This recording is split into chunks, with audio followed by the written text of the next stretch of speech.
ॐ अज्ञानतिमिरान्धस्य ज्ञानाञ्जनशलाकया चक्षुरुन्मिलितं येन तस्मै श्रीगुरुवे नमः। नमो ॐ विष्णुपादाय कृष्णप्रेष्ठाय भूतले श्रीमते भक्तिवेदान्त स्वामिनिति नामिने। नमस्ते सारस्वते देवे गौरवाणी प्रचारिणे निर्विशेषा शून्यवादी पाश्चात्य देशतारिणे। श्रीचैतन्य मनोभीष्टं स्थापितं येन भूतले स्वयं रूपा कदा मह्यं ददाति स्वापदान्तिकम्। वन्देऽहं श्रीगुरु श्रीयुतापदकमलं श्रीगुरुन् वैष्णवांश्च श्रीरूपं साग्रजातं सहगना रघुनाथान्वितं तं सजीवं साद्वैतं सावधूतं परिजनसहितं कृष्णचैतन्यदेवं श्रीराधा कृष्णपादान् सहगना ललिता श्रीविशाखान्वितांश्च। हे कृष्णा करुणा सिंधु दीनबंधु जगतपते गोपेशा गोपिका कांत राधा कांत नमोस्तुते। तप्त कांचन गौरांगी राधे वृंदावनेश्वरी वृषभानुसुते देवी प्रणमामि हरिप्रिये। वंचाकल्पतरुभ्यस्य कृपा सिन्धुभ्य एव च पतितानां पावनेभ्यो वैष्णवेभ्यो नमो नमः। जय श्री कृष्ण चैतन्य प्रभु नित्यानंद श्री अद्वैत गदाधर श्रीवासादि श्री गौर भक्त वृंद। हरे कृष्णा कृष्ण कृष्ण हरे हरे हरे राम राम राम हरे हरे। श्रील प्रभुपाद की जय, श्री गुरु परंपरा की जय, श्री पंच तत्व की जय, श्री श्री राधा श्याम सुंदर की जय। हरे Krishna. Let's offer our obeisances to Granth Srimad Bhagavatam. ओम नमो भगवते वासुदेवाय।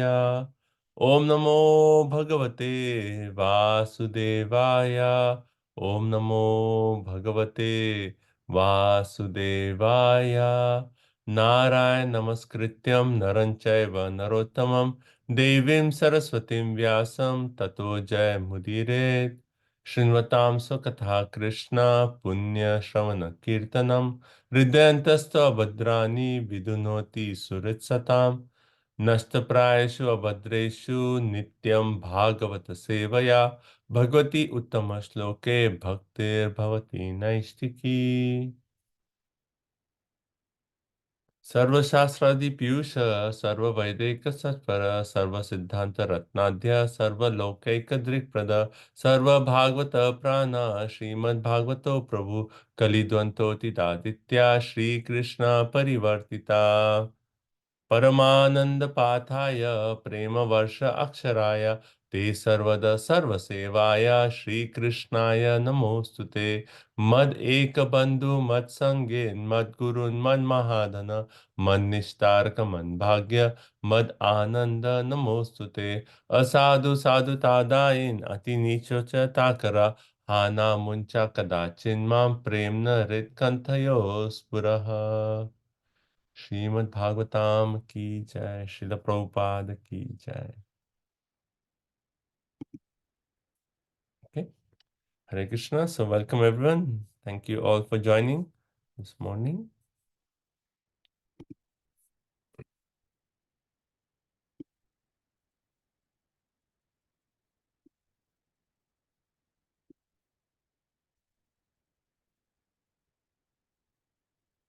Okay.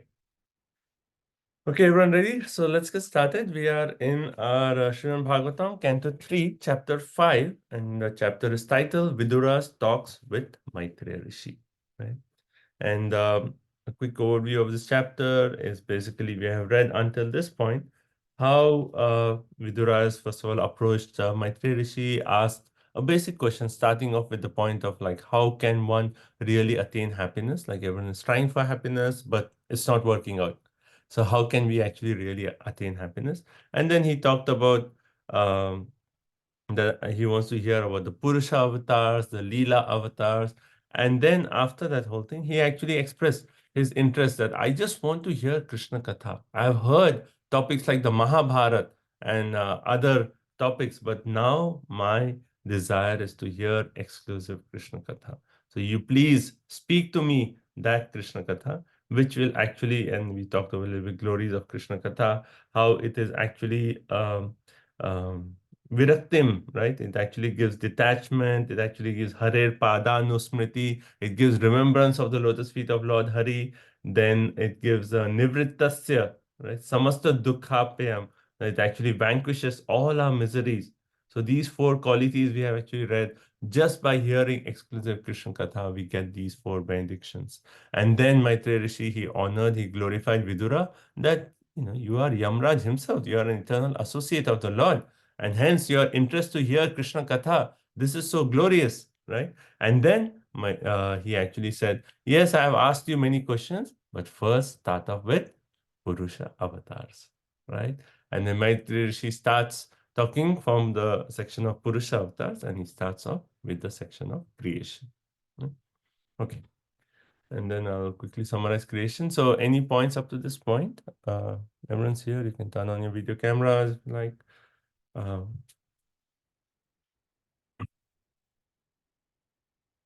Okay. So, quick overview of the creation is basically, we read that before Maitreya Rishi goes into the details of creation, what does he talk about? He talks of the Chatushloki Bhagavatam. Particularly, he's referring to the verse Aham Evasam Evagre, right, which is the first of the Chatushloki. And he quotes, makes a verse, he says a verse kind of similar where that point of Aham, that, before this creation, it was only Krishna who actually existed. Aham Evasam Evagre, right? And and that personality is one without a second. So even before the Purusha avatars, before this entire material creation, who was really there? It is only Krishna, the Supreme Personality of Godhead, right? And then we read the point that how Krishna at that point, he was feeling that yes, I am enjoying with my consort Rama Devi and with all the Lakshmis, but one of my consort, I'm not actually connecting with her. I'm not giving her the pleasure. And that actually is Maya Devi. And he was actually feeling this Maya Shakti is dormant, right? And hence the Lord, who was actually Ekarata, who is Drishta, he was actually feeling imperfect without this external energy, just like a lonely husband in the absence of a wife, right? And then he actually decides to actually glance. He does not directly enjoy with that external energy, but he just glances upon her. So by that, through that glance, what does he do? He actually impregnates the external Maya energy with all the living entities.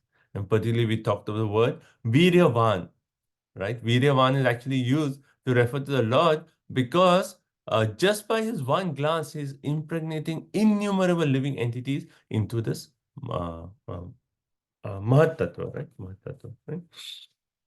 And then after that, so it's actually Pradhan first, and then by the glance, by the influence of because when the glance actually time, when does the time aspect actually happens? When the Lord actually exhales or inhales, that's when the manifestation of time actually happens. So time is actually associated with that glance, and as soon as when there's impregnation of the Mahat, of the Pradhan, Pradhan is also the sum total of all material elements. It has the three modes, but the three modes are actually not active. And because of the influence of time, the three modes start to become active. And then we have Mahatattva. And Mahatattva is primarily in the mode of Goodness. Goodness. right? Goodness. And then there is a Mahatattva, but along with that, there is Sutra Tattva, right? So Mahatattva is mainly connected with the aspect of Jnana Shakti, right? Because it's primarily in mode of goodness. And then there is the other aspect, which is Sutra Tattva, which actually is the aspect of Kriya Shakti, right? That means the potency to actually go ahead with the creation, the aspect of activity, Kriya Shakti, right? So, so the Sutra Tattva. But then we talked about that in this Mahat Tattva, there's all these living entities who are actually conditioned, right? And these living entities, because they have that false ego, that aspect of the Mahat Tattva gives rise to the aspect of Ahankar, right? So that is Mahat Tattva in the mode of ignorance is basically the false ego, right? And then the false ego, that also is affected by the modes. So false ego in the mode of goodness is that Jnana Shakti, and then we have in passion is Kriya Shakti, and then in ignorance we have Dravya Shakti. And from that, from the goodness comes mind and the 10 sense devatas. So these sense devatas are the devatas which actually control all the different aspects like ear, eye, skin, nose, etc. Right? So you have a devatas associated with that. And then you have from the you have the prana, the 10 senses and intelligence from the mode of passion, and the 5-10 matras and the 5 elements, which are actually from the mode of ignorance. Right? So everyone is okay at this point.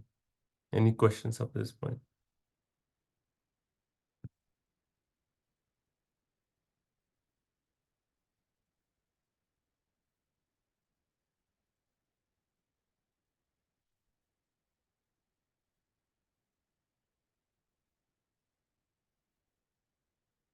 Okay, so in the Tan matras, the first element is which one? That's manifested. Sound. Ether. Yeah, sound and ether, right? Sound and ether, those are the first things. And sound is actually, we read, is said to be the symbolic representation of the Lord. And why is that?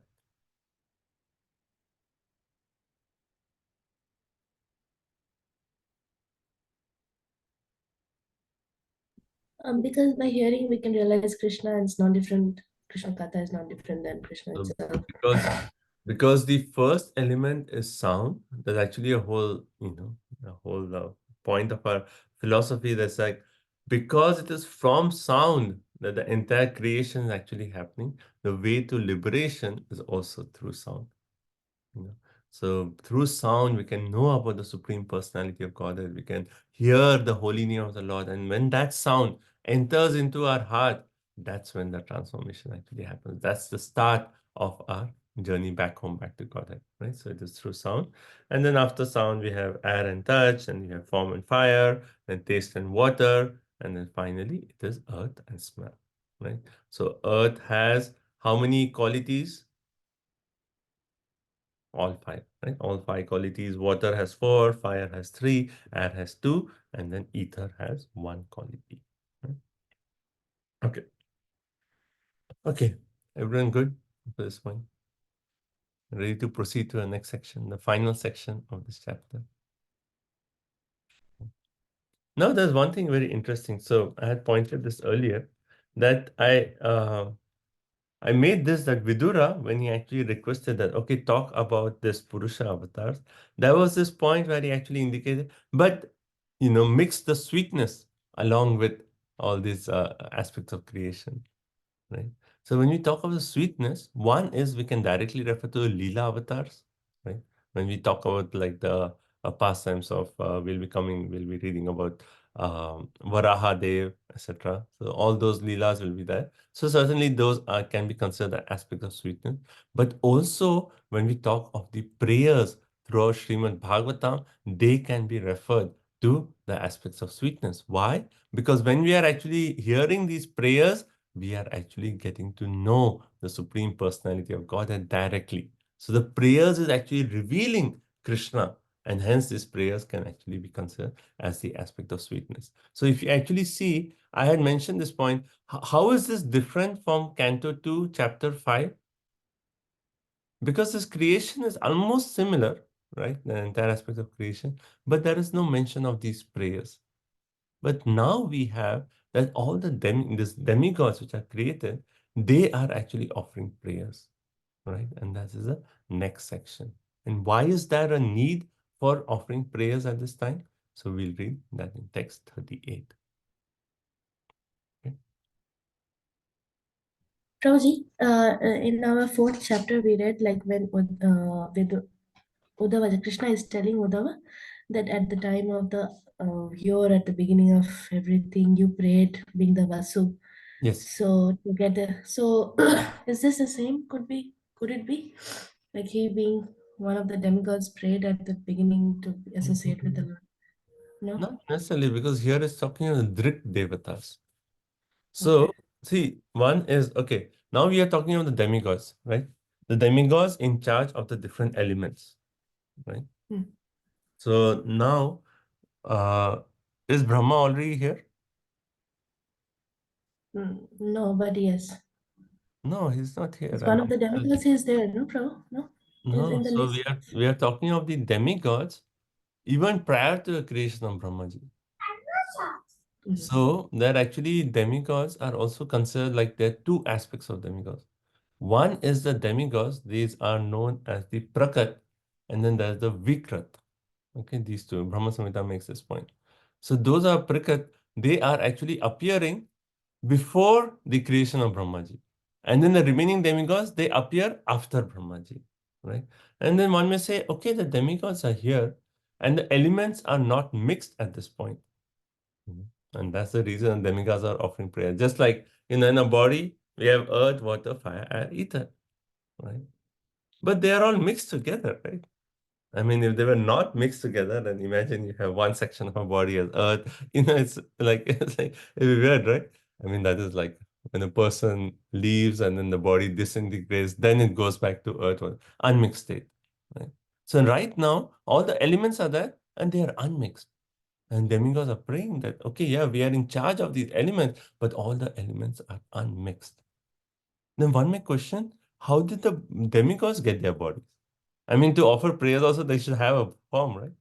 So Vishwanath Chakravarti Thakur actually explains the point that it was the Lord, by his own mercy, he gave bodies to the demigods even before, prior to the mixing of the elements. So these demigods that way are special, that the Lord himself actually gave them bodies, right? And the remaining demigods, then after the mixing of all the elements, then Garbhodakshay Vishnu, then Brahmaji, and then from him, the remaining demigods are created. But there is one way you can say, okay, let me ask this question, right? So we talked about Shambhu, right? The aspect of Shambhu from the glance, right? So Shambhu is Lord Shiva. Right? So one way we know that, okay, Shambhu is already there. Now, after Brahmaji is born, then is there Shambhu? I mean, there is Rudra, right? Like Rudra is actually created after the four Kumara, right? After the four Kumara, Brahmaji gets angry. That is thinking that I created them for the task of procreation, but they just joined the ISKCON temple and became brahmacharis, right? So they became brahmacharis. They said, like, we don't want to get involved with this whole creation. And then Brahma got angry that my sons are not listening to me. And from that anger, Rudra was born. So Rudra is also an aspect of Shiva. So if you see that these demigods which are created prior to Brahma, it's one way their replica is also there later on from Brahmaji, right? So there are these two aspects of the demigods, right? So these demigods are created. So if you see in this list, it says that Indra, Agni, right? But Indra comes later also. So that is the point, that they are there here, but then their replica comes after Brahmaji. So here, the prayers that the demigods are actually offering, they are basically that, okay, we have been given our bodies from the Lord by his own mercy. These bodies have been created, but we are in a state where we are not connected together. We are disunited in our purpose, and hence we need to pray to the Lord. And from those prayers, then they can continue the task of procreation. Okay. Okay. So let's start with text number 38. Right? We did 37, right? Yeah. And up to 37, what was the main point that was getting repeated again and again? Glance, right? That nothing can happen without the glance of the Lord. Normally in these verses, the points don't repeat. It's actually one way in Sanskrit said, why are you repeating the point? It's actually considered like a flaw, But when that repetition is there, it is actually giving emphasis that this is so important, that everything that's happening in creation is because of the glance of the Lord. Right? And we made this point that how we can see this entire material world as created by the glance of the Lord. So everything is actually touched by the glance of the Lord. And that way, everything is actually already the prasad of the Lord. It's already the energy of the Lord, right? Because the Lord has looked upon everything, and that's how the material creation is actually created, right? So 37 talks about all this is, whether it is para, apara, right? All the superior and inferior qualities are due only because of the glance of the Lord or the final touch of the Lord, right? So we came up to this point, and then now 38. Okay. Let's start. Next, number 38. एते देवा कला विष्णु काल मायां षडिङ्गिनः ज्ञानत्वात् स्वक्रियामीशा प्रोक्षुकाञ्जलयो विभुम्. Hare Krishna. Translation. The controlling deities of the above-mentioned physical elements are empowered expansions of Lord Vishnu. They are embodied by eternal time and under the eternal external energy, and they are his parts and parcels. Because they were entrusted with different functions of universal duties and were unable to perform them, they offered fascinating prayers to the Lord as follows. Hare Krishna.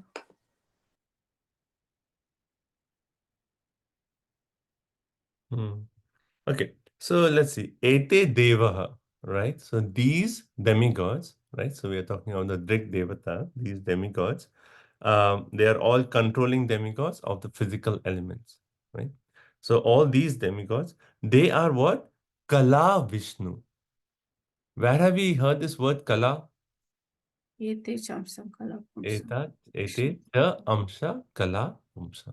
So all these demigods are one way the kala of Vishnu or the expansion of Vishnu, right? They are all the expansions of Vishnu. And actually, Vishwanath Chakravarti Thakur is actually making the point that it's by the inconceivable will of the Lord that suddenly all these personalities, they possess senses and bodies just to offer prayers. Because there is no mixing of the elements, but they got this sense and body just to offer prayers. Right? So hence they are kala, they are actually part and parcels of Vishnu. Right? Then it says kala, maya, amsa, right? So these three things. So, sorry, kal, not kala. So kala is the first word. Second line is what? Kal. Right? Kala is part and parcel of Vishnu. What is kal? Eternal time. Right? So second is Kal, Maya, right? So Kal is the internal time, Maya is the external energy, and Amsha, the part and parcel, right? So how are they lingai? So the word linginaha Prabhupada translates as embodied, right? They are embodied because of the influence of Kal, Maya, and they being a part and parcel of Vishnu. Right? And hence they are given these senses and body just to offer prayers. Right? But then it further says, na tvat, right? Na tvat swakriya anisha, right? So nana tvat, because of various swakriya, personal deities, not able to perform. Now these demigods are not able to perform the further task of creation. And why is that? Anisha particularly saying not able to perform their personal duties.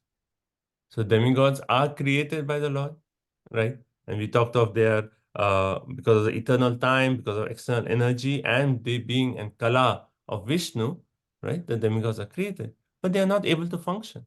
Why? Because these, yeah. You said they're disunited in the purpose. They are disunited in purpose, right? It's all they are manifested because of one way you can say different modes acting, right? So you have different elements, different modes. They are all created, but there is no connection. There's no relationship between them, and hence they are disunited. And because of that, what is the last line? It says, Prochuhu. Prochuhu means they said, Prajanda, pra, Pran Jalayo Vibhum. Pran Jalayo means fascinating. They actually, Prochuhu, they said fascinating prayers. And the next section, which is the last section of this chapter, is all the prayers of the demigods. Okay, so so because of not having relationship with each other, the elements were unable to create the universe, right? All the elements were there, but they were not mixing together. They were in an unmixed state. Okay, so remember this unmixed state, because the next chapter, 361, will start off from this unmixed state. And this rest of the chapter is going to talk about demigods and how after prayers, and after hearing the prayers, how does the Lord actually unite all these demigods so that the elements are mixed together. Okay? Okay. Now, Prabhupada makes a very interesting point in purport. First of all, he talks about demigods. Who are these demigods? And then he gives different points. That first of all, they are not imaginary. They are not imaginary. There is a demigod controlling air. There is a demigod controlling fire, right? There are demigods controlling our eyelids. Everything is controlled by demigods, and they're actually there, right? They're not imaginary. Then Prabhupada means, so first, not imaginary. Second point, he says, they are expanded parts and parcels of Vishnu. Just like we are parts and parcels of Vishnu, even these demigods are parts and parcels of Vishnu, but they are empowered by the Lord himself, right? And because they are empowered by the Lord with a particular Shakti, hence they are known as Kala. Right? We talked of like kind of Shaktavesh, right? Someone empowered by energies, right?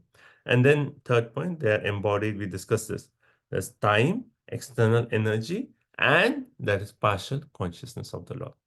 When we talk of the Kala, Maya, and Amsha, Amsha means a partial consciousness of the Lord is actually there within them, because otherwise if there's no consciousness, nothing happens. It's just matter, right? So an aspect of consciousness is there. And then Prabhupada makes a point, they are great devotees of the Lord, entrusted to execute certain functions of universal affairs. So demigods are great devotees of the Lord. Otherwise, why would the Lord select them to actually do this task of creation, right? So certainly they are great devotees. They are confidential devotee servitors of the Lord. Now, Prabhupada makes this interesting point. He says living entities should not despise the demigods. And why would living entities despise the demigods? It's just like this. When you have like your Shani period going on. Right? In astrology, they have this, oh, you're going through a Shani period. Right? And sometimes devotees do astrology and it's like, oh, Prabhu, it's a very bad time. You have influence of this Rahu planet or Shani planet. And Prabhupada is actually making the point, when we actually get reactions because of this through the demigods, we should not despise the demigods. Just like even up to the point of Yamaraj. Yamaraj may be giving us punishment. But does that mean that we despise Yamaraj? No, Yamaraj are actually confidential devotees of the Lord. They have been personally empowered by the Lord to do a particular task, right? So on one hand, we don't worship these demigods exclusively, right? Because our worship is to Krishna, but we don't despise these demigods. We recognize Krishna has created them to do a particular task in this entire management. And when they are giving us those reactions, which may be bad reactions, which may be like hurtful, and may cause all these distress, we shouldn't despise the demigods, because they are just doing the task which was actually given by the Lord himself. Right? So, and another point that Prabhupada makes, right? So first point is living entities should not despise the demigods, so they should never be condemned. Like Prabhupada makes a point, a devotee, he offers his respects to an ant. So what to talk of these demigods? So certainly we respect the demigods. Then devotee is never controlled by such deputed demigods. That's the next point, right? So when you talk about, oh, influence of so-and-so demigod. But for devotees, actually, if you see, devotees are, as soon as we take up devotional service, we come under the shelter of Krishna directly. So these demigods are under the control of Krishna, and they have their material rules of working. But when we take to devotional service, then Krishna personally takes care of his devotees. So devotees of the Lord are never controlled by such debuted demigods. We are actually controlled by Krishna, and Krishna may sometimes, through these demigods, control us in such a way, but the desire is how Krishna wants certain things to act upon us. And that's the whole point of even karma, right? Krishna actually, he takes care of our karma and say like, okay, this karma is good for him to go through this because that will bring him closer to me. So let that demigod do his role at that point. Right? So that's the way we actually see it.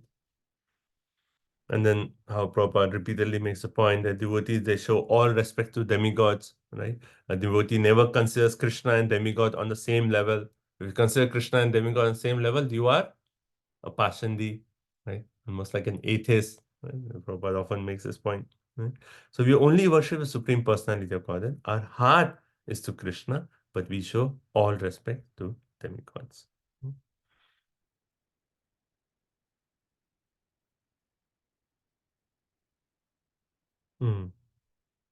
And then Prabhupada makes this point. Such a good example. Even Vishwanath Chakravarti Thakur is making this example. Just like Ganges River, right? Ganga flows. And on the banks of the Ganga, you may have a tree, like a mango tree, and you can have a tree which is a poisonous tree or a neem tree, right?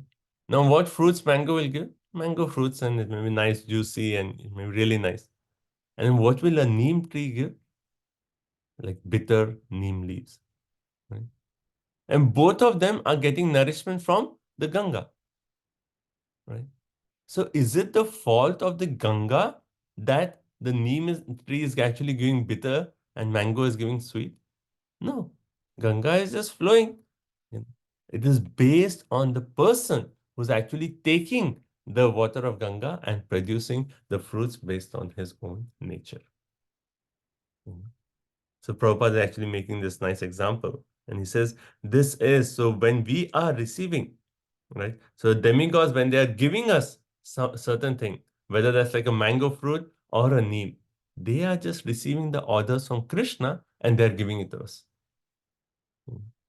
It is us who's actually selecting, oh, I want a mango leaf. And then we come and we say like, oh, neem leaf, that's what I get. So that's it. Right? Okay. So, like, why is Prabhupada making this point elaborately in this purport about the glories of these demigods? Because now we are going to read the prayers of these demigods. And if we have doubts, because often we read about Indra, right? And we see Indra, like, he does mistakes again and again and again, right? Throughout Srimad Bhagavatam, so many times we hear about Indra, right? Making mistakes, right? And we may say like, oh, if it's these personality making prayers, so are those prayers even something that I can connect to? We know Queen Kunti, such a great devotee, her prayers are so wonderful. But these demigods, can we actually connect to these prayers? Yes. And hence Prabhupada is actually making the point that how they are empowered devotees of the Lord. Right? So hence Prabhupada is actually building our faith that yes, the next section, the prayers are so beautiful. Absorb yourself and don't have any doubts that this is actually given by demigods and hence they are not the best. Right? So hence Prabhupada makes the point. Okay. Okay. Are we good? Next section. So text number 39. Now we'll read the first prayer. So before we go, we can read the Sanskrit and I'll just share my screen. I want to show this chart. Prabhuji, one question, Prabhuji. Yeah, go ahead. Prabhuji, like in the case of Indra, like he's all the demigods are great devotees of Krishna. In the case of Indra, the mistake keep on repeating. Is it a pastime, Prabhu, or how can we understand that? Not necessarily a pastime, Prabhu. Actually, with Indra, because like yes, he's a devotee of the Lord in the sense that he actually accepts that yes, Vishnu is the supreme. And when there are problems, like, when Narakasura came and stole things from the heavenly planets, where did he go? He took shelter of Vishnu. He said, Vishnu or Krishna, you please help us out, right? So he accepts Vishnu as the supreme. But at the same time, because he's the king of the heavenly planets, he has that, opulence, and that opulence leads him to make mistakes. He gets illusion again and again. And that point is actually made that hence, if we have opulence, how we should be careful, because as soon as there's opulence, what comes? Pride. And as soon as there is pride, then we tend to make mistakes. So from Indra's character, we can actually see that, how pride can actually pollute our consciousness. And Indra again and again is actually making a mistake. So we not necessarily consider that as pastime, but how Indra is actually gets bewildered again and again because of his position and his opulence. Yeah, thank you, Prabhuji. Okay. Okay, let me share my screen. So if you see this prayers of the demigods, they are actually these sections you have. So it's from 39 to 51. The first is glorious shelter of the Lord's lotus feet. Right. So from 39 to 43, we'll read about the benefits, the glories of meditating on the lotus feet of the Lord. Right.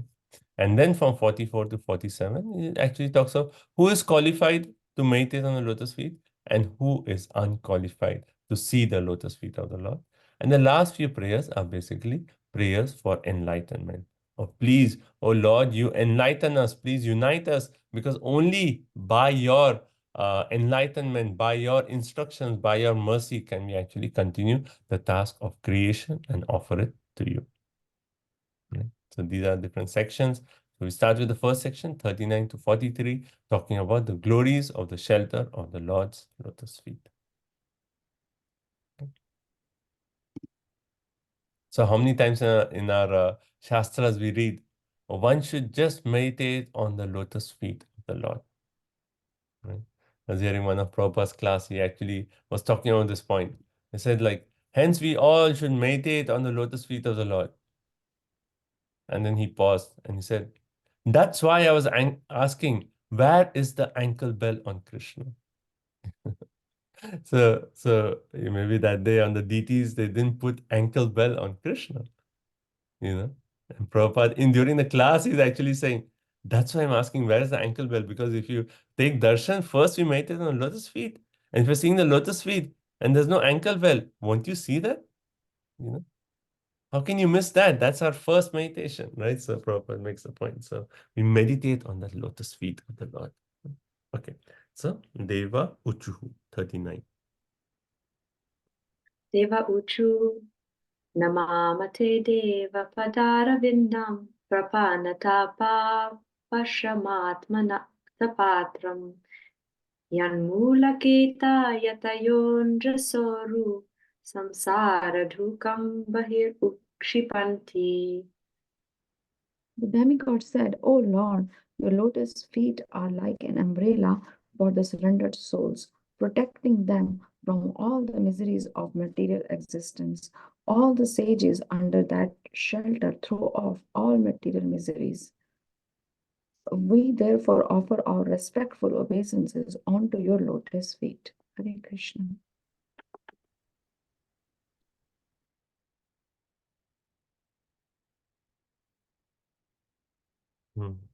Okay. So here it says, what is the first word they say? Namaha. Right?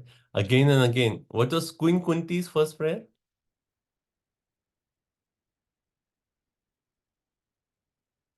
Who knows? Queen. Namo. Yes.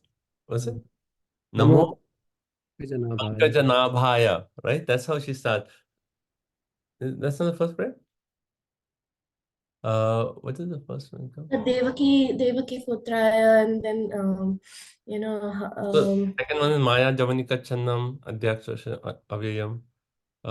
First one is what? Pankajanabhaya. No. Oh, that's not. Krishnaya Vasudevaya Krishnaya Vasudevaya Devaki Nandana. Devaki Nandanaya.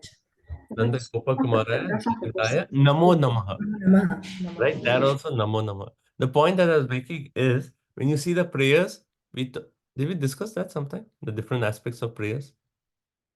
Maybe in another class I will discuss. But the first aspect is we always start with obeisances. Namaha.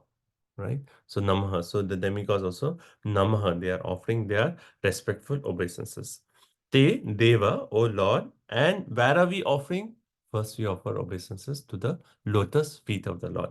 Padaravinda. Pada Arvinda, right? Lotus feet. Right? So first of all, we offer our obeisances to the lotus feet of the Lord. And then Prapanna Tapa Upashama, right? And then Artha Patram. So basically they say Prapanna, that we are surrendered souls. Right? Prapanna, we have heard this word before. Prapanna means to surrender. We are surrendered souls. And hence Tapa Upashama. Right? So Tapa means you suppress distress, right? Distress. Just like Ata Patram. Ata Patram means an umbrella. Right? And yet Mula Ketaha. So those who yet Mula Ketaha, those who take shelter of your lotus feet, for those surrendered souls, you actually suppress their miseries. Right? And particularly if you see the word that's used is, okay, that comes later, right? Uru. Yeah. Okay. So those are the first two lines. So those who actually take shelter of your lotus feet, then you suppress the distress for those. So hence you are just like an umbrella. Your lotus feet is just like umbrella, right? Just like Giriraj Govardhan, right? When Indra actually showered all the rain, Giriraj Govardhan served as the umbrella, right? That's actually Raghunath Das Goswami actually says the first verse. Actually, in that Govardhan Prarthana Vasa Dasakam, he actually prays to get shelter of the lotus feet. The first verse he actually says, "Oh Giriraj, you serve just like an umbrella to give shelter to all the residents of Vrindavan, Vrajvasis, all the residents of Vrindavan." Similarly, here the demigods are saying, your lotus feet is just that umbrella. So whenever we have distress, we have a place to actually go. We can take shelter of the lotus feet of the Lord. And the lotus feet of the Lord, if we take shelter, we surrender, then Krishna will act. His lotus feet will just be an umbrella and protect us from the showering of those miseries which the material nature actually gives. Right? Like samsara dava, nalalida loka, tranaya karuna, ganaganato.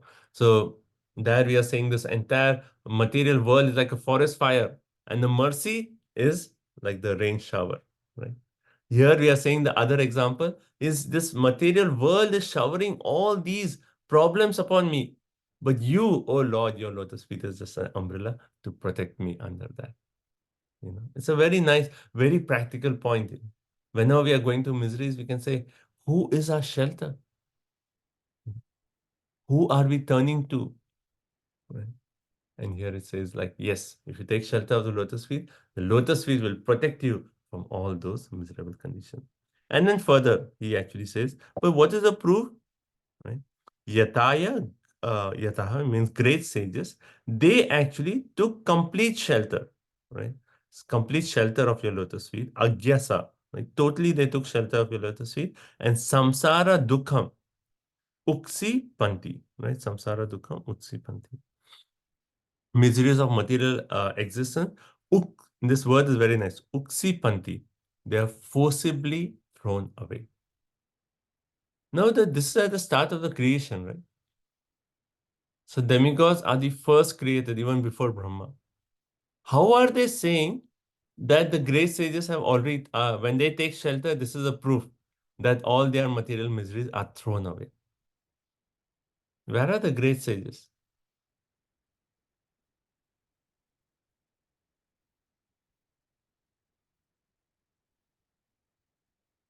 You see my question? Yeah, it may be in different kalpa probably. Yeah, so the point is these demigods, they actually already have knowledge of the Shastras. They already know the Vedic knowledge, and then from that knowledge, they are actually, so when they are composing the prayers, that means Krishna has given them the knowledge of the Vedas to actually compose these prayers. Just like when Dhruva, when he saw the Lord, he wanted to speak these prayers, but he couldn't. He was just a small boy. And the Lord actually touched the conch shell on his head. And by that, he actually gave him the blessing. He empowered him with the knowledge to actually speak those prayers. So similarly, when the Lord has given them these bodies and the senses, it is the Lord who's actually empowered them with that Vedic knowledge. And hence they are saying, yes, we know from the Vedas that great sages, when they take shelter, then even the great material miseries, Uru, the word is Uru is used. That's the entire material world. We know from the Shastras, this material world, even before the creation, they are saying is a place of great miseries. Imagine like something even before being created. Okay, let's build a new house. Even before being created, this is going to be a source of great misery. But there is a solution. There's a solution. You take shelter of the lotus feet of the Lord. Right? Now this word, utsipanti, right? Forcibly throw away. So Vishwanath Chakravarti Thakur is actually making this point. It says when devotees take shelter of the Lord, it is just like, he gives an example of a leech. A leech, leech, sometimes it actually sticks on a skin and starts sucking the blood, and very painful, right? But when you say forcibly thrown away, someone takes the leech and throws away at a far distance, then there is no question of the leech coming back. So similarly, taking shelter of the lotus feet of the Lord is just like throwing all these miseries at a far distance. There is no question of the miseries coming back. On the other hand, when the Gyanis, right, they throw away, they also have the spirit of renunciation, detachment. So they also come to the stage of Brahma Bhuta, Prasannatma, na sochati, na kankshati. When they throw away material miseries, first of all, it takes a long time. For devotees, it's just like someone comes, takes a leech and throws away immediately, right? But for Gyanis, it takes a long time, first thing, right? And then second thing, it's not taken at the root. That means the leech is taken away, but it's maybe something is still there, left, which is still biting us. It's not complete, taken away, right? So for Gyanis, it's not taken away at the root, and because it's not taken at the root, they again are faced with material miseries. But for a devotee, immediately it's taken away at a far distance, it will not return, right? So basically the point is made, when we take shelter of the lotus feet of the Lord, then that's it. All our miseries are thrown away at a far distance. So Prabhupada in the purport, he starts off with the point and says like how the demigods, they are well versed in Vedic knowledge, they're seers of the past, present, and future. They are authorized and appointed by the Lord, right? And hence they know, they're thinking about this point about how the sages, when they take shelter, they immediately are, their material miseries are thrown away. Prabhuji, Yeah. just when you said that they are empowered jivas, right? So just like how Prabhu already said, it's about previous kalpa. So is it like they did their devotional service in previous kalpa, they had acquired all the knowledge, and then they could have ended up being in the body of a demigod by God, I mean by Krishna. So could it be thinking like that? Because like you cannot, can you get like a demigod body created by Krishna without doing any bhakti, No, but see, the point is like they are particularly, they have been mentioned as kalas, and we are not kalas, right? We are not kalas. They have been empowered by the Lord to do a particular task, right? So the empowerment is that the Lord is giving them empowerment. But how did a particular jiva actually become these demigods, right? So also that point is actually mentioned, amsha, a part of the consciousness of the Lord is actually given to them. So whether they were conditioned jivas and then they came to this point, like that is not being explained. That they conditioned jivas, they attain because Brahmaji also, he is a conditioned jiva, and because of his pious credits, he comes to that point. But it says that when there's no qualified Brahmaji, then the Lord himself becomes Brahma. Right? So again, these demigods, you don't know whether the Lord has manifested himself as these demigods for the purpose of creation, or they are jivas who have done many pious credits and they have come to that position. So it could be either, at least in this section, they don't refer to that point. Okay. So what does it mean to take shelter of Krishna? Take shelter of the lotus feet of Krishna.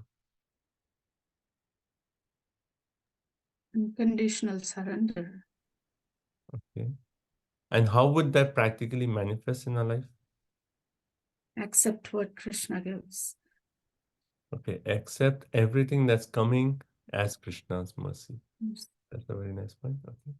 Anything else we can add to that?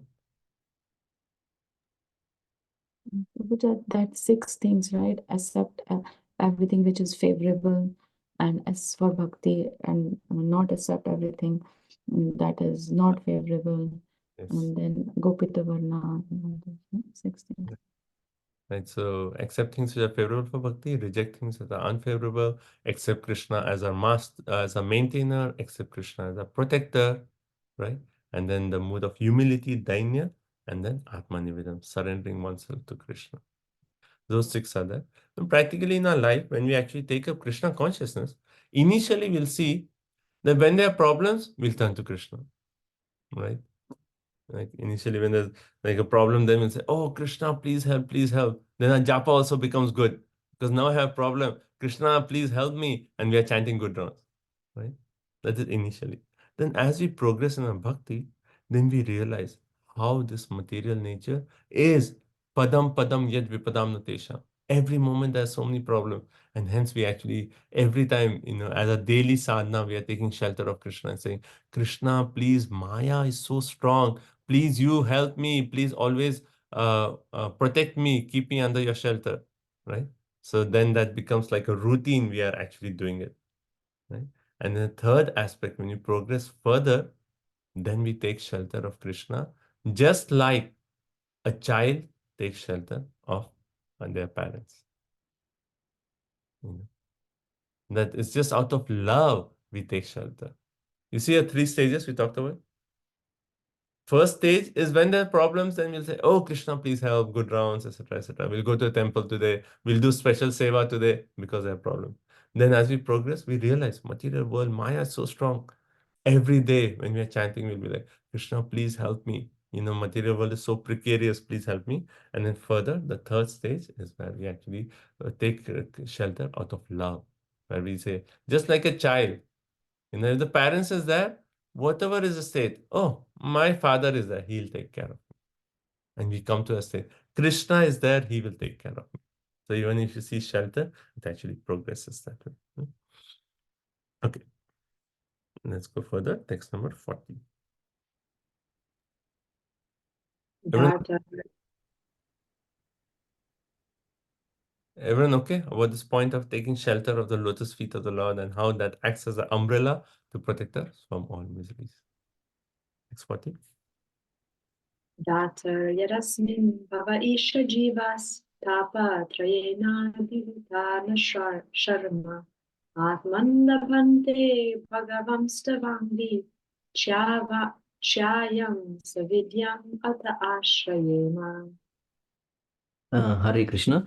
O Father, O Lord, O Personality of Godhead, the living entities in the material world can never have any happiness because they are overwhelmed by the 3 kinds of miseries. Therefore, they take shelter of the shade of your lotus feet, which are full of knowledge, and we also thus take the shelter of them. Hare Krishna. So, Data Yad Asmi. So, Dataha. So, we said what? The third aspect of shelter, just like a child feels the protection of the father. So, here they are saying, oh, father, right? Because we have taken shelter of you. So, we are just like your children, right? So, oh, Data, oh, father. Then, yet because Asmin, in this world, Bhave, in this material world, right? Let me see. Yeah. So in this word, first is they say Dataha. Second, they address the Lord as Ishaha. Isha means the controller. And third aspect, they refer the Lord as Bhagavan, the personality of Godhead. Right? Then they say Jiva Asmin Bhave. So Jiva means living entities in this Bhave. Bhava means material world. So Jivas in this material world, Trayena Tapa, they are actually experiencing the 3-4 miseries of material existence. Adi Bodhik, Adhyatmic, Adi Daivik, right? And then because of that, they are abhihataha. Abhihata means they are always embraced. Sorry, not embraced. Embarrassed. They are always embarrassed by those constant miseries. Right? So then the word abhihataha means always, it's always there, right? So yes, sadhu varyam Asurvara Deena Sada Samugdingna. Prahlad Maharaj's first prayer, he says what? Sada Samugdingna. Always, as long as you're in the material world, there will be constant misery. So Abhihata, we are always embarrassed by Trayana Tapa, threefold miseries. And then Na Sharma. Na Sharma means there can never be happiness. Imagine this is before the whole creation. They're already saying that any jiva in this material world will be embarrassed with threefold miseries. He will no sharma, he'll never have happiness. Therefore, ashrameva. Therefore, they should take shelter. Ashram, ashraya, right? Ashraya. They should take shelter. Angri chaya. Chaya means shade. So you should take shelter of the shade of your lotus feet, and it is what? Savidya. It is full of knowledge. So what does it mean that the lotus feet of the Lord is full of knowledge? When we take shelter, like the reason we are actually experiencing miseries in the material world is why? Why are we experiencing so many miseries in the material world? We turn away from Krishna. Okay, further. If we don't, remember we read in the last test that constant remembrance of Krishna is like an antiseptic to this infectious material disease. Sure. Okay. But further, like what is, yeah, go ahead. It is to be designed like that, Prabhuji. Okay, material world is designed like that, and hence we are constantly experiencing suffering. But beyond that, why are we experiencing suffering? Why does miseries actually happen to us? Come to us. Part of our We want to karma, enjoy. consequences of the karma. Consequences of karma. Okay. We want to enjoy without Krishna. Okay. Like in this creation, what was the aspect? Ankar. Ahankar, false ego, right? False ego. Our cause of what did we read last time? Our cause of existence here in this material world is because of that ahankar. And that ahankar is because of avidya. Avidya, ignorance, right? And now what is saying? The lotus feet of the Lord is what? Savidya. So when we take shelter of the lotus feet of the Lord, that ignorance, which is actually the cause of all our miseries, that ignorance which is keeping us here in this material world, that ignorance is washed away by that knowledge which we get by taking shelter of the lotus feet of the Lord. Right? So hence the demigods are saying, everyone here is tapatraya, they are actually experiencing so many miseries. Na sharma, there is no happiness for all these jivas. But if they take shelter, they will get that knowledge. And by that knowledge, it will be the way they can get free from all miseries. Right? And Prabhupada is saying something? Hey, Yeah. sorry, why was it said taking shelter of the shade of the lotus feet, not directly lotus feet? Shade, why shade? Just like umbrella, like when you say umbrella, right? When we say umbrella, it is the shade of the umbrella that is protecting us. Isn't it? Like one way. We are not Yeah, like that. We don't put the umbrella on our head. We just keep it above us, right? So similarly, like we don't have direct access to we cannot touch the Lord, but we take shade, shelter under the shade, like the umbrella, because the umbrella was mentioned in the last verse. We take shelter under the shade of the umbrella of the lotus feet. Just like the umbrella. Thanks. Okay. So Prabhupada starts the purport by saying the way of devotional service is neither sentimental nor mundane. Like Prabhupada's classic statements. Neither sentimental. It's not just based on sentiment. And hence Prabhupada translated bhakti as what? Devotional service. Not just like devotion, some kind of sentiment. Neither it is mundane. It is actually transcendental. It's completely spiritual. Right? So that is a reality. This is a part of reality. And the jiva can attain transcendental happiness by being freed from these three miseries. Right? So the only way we can be rescued from this material world is when we actually accept the shelter of the lotus feet of the Lord, and that it is through the proper knowledge that we can be freed from the miseries. Right? And then Prabhupada in his purport, he quotes different verses. He says, one verse, Tesham Sarta Yuktanam Bhajatam Priti Purvakam Dadami Buddhi Yogam Tam. One who actually takes shelter of the of Krishna, then what does Krishna say? Dadami Buddhi Yogam Tam. I give that vidya by which his ignorance, his miseries are destroyed. That's the first verse. Then second one, Vasudeva Bhagavati Bhakti Yoga Prayojita Janati Asu Vairagam Jnanam Chayat Ahetukam. When we take devotional service, then we get knowledge, right? Knowledge. So knowledge is a byproduct and detachment is the other byproduct. And then also another verse one can think is Tesham Evanu Kampartham Aham Ajnana Jam Tamaha. Lord is saying what? The Ajnana that the Jiva has, Tesham Evanu Kampartham. I, out of my Anukampa, out of my mercy, I take away the ignorance of the Jivas. So different verses to point out how by taking shelter of the lotus feet of the Lord, then all our sufferings in this material world is actually rooted, is actually taken away and thrown away at a distance. Okay. Next verse, 41. Margantiyate mukapadmabnidhaish chanda suparna vishayo vivikte yasyagamarsho dasaridvaraya padam padam tirta pada prapanna. The lotus feet of the Lord are by themselves the shelter of all places of pilgrimage. The great clear-minded sages, carried by the wings of the Vedas, always search after the nest of your lotus-like face.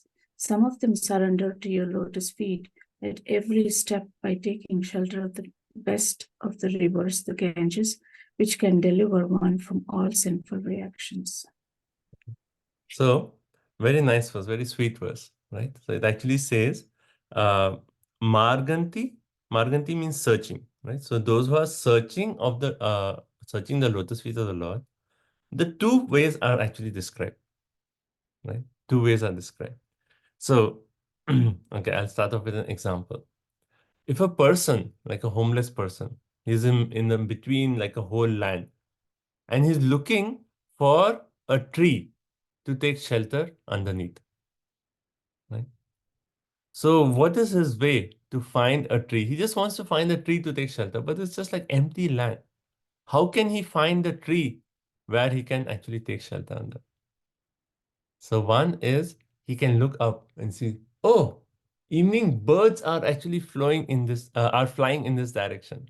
So I'll just follow the birds because the birds will go and take shelter of the nest which is on a tree.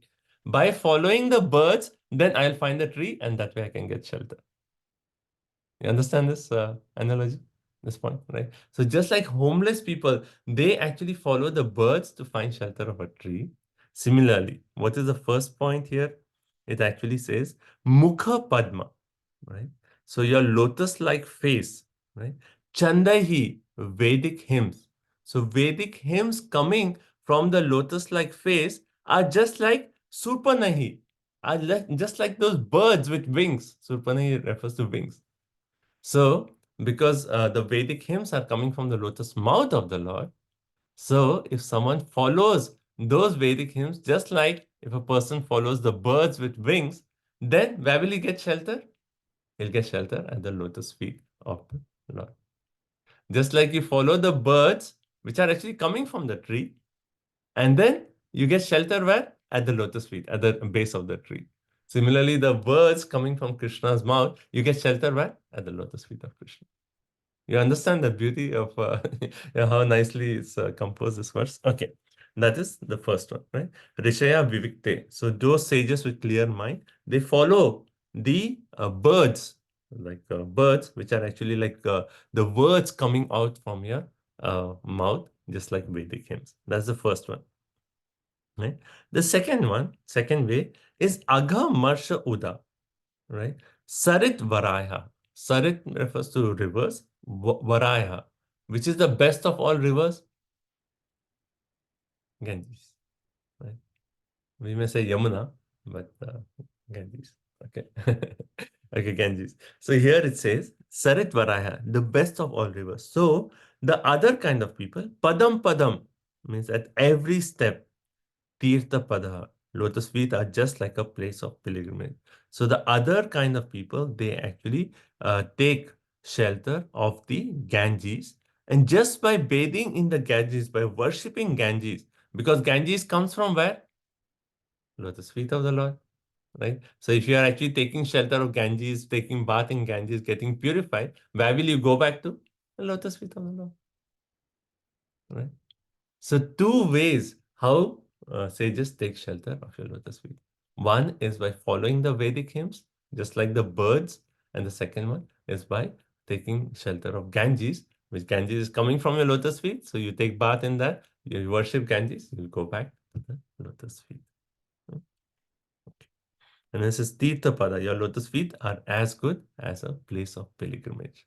So the Ganges, wherever it travels, it creates place of pilgrimage. Right? You take shelter of Ganges, it will take you back to the lotus feet, which is a place of pilgrimage. Okay. You understand that bird example, everyone? Yeah. Okay. Okay. And then Prabhupada in the purport, he talks of how devotees are paramahamsas. They are like royal swans, right? They make their nest on the petals of lotus flowers, right? And then how the Lord's body is actually compared to a lotus flower. Why is Lord's body compared to lotus flower?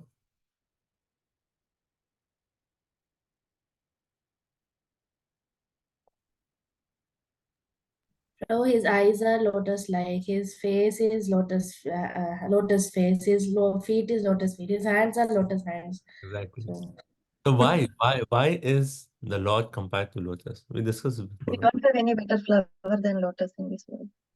Okay, one is the Prabhupada says the lotus flower is the last word in beauty. You consider beauty in this material world, the last word in beauty is the lotus flower. And hence the Lord is compared to lotus flower. That is one. And second one?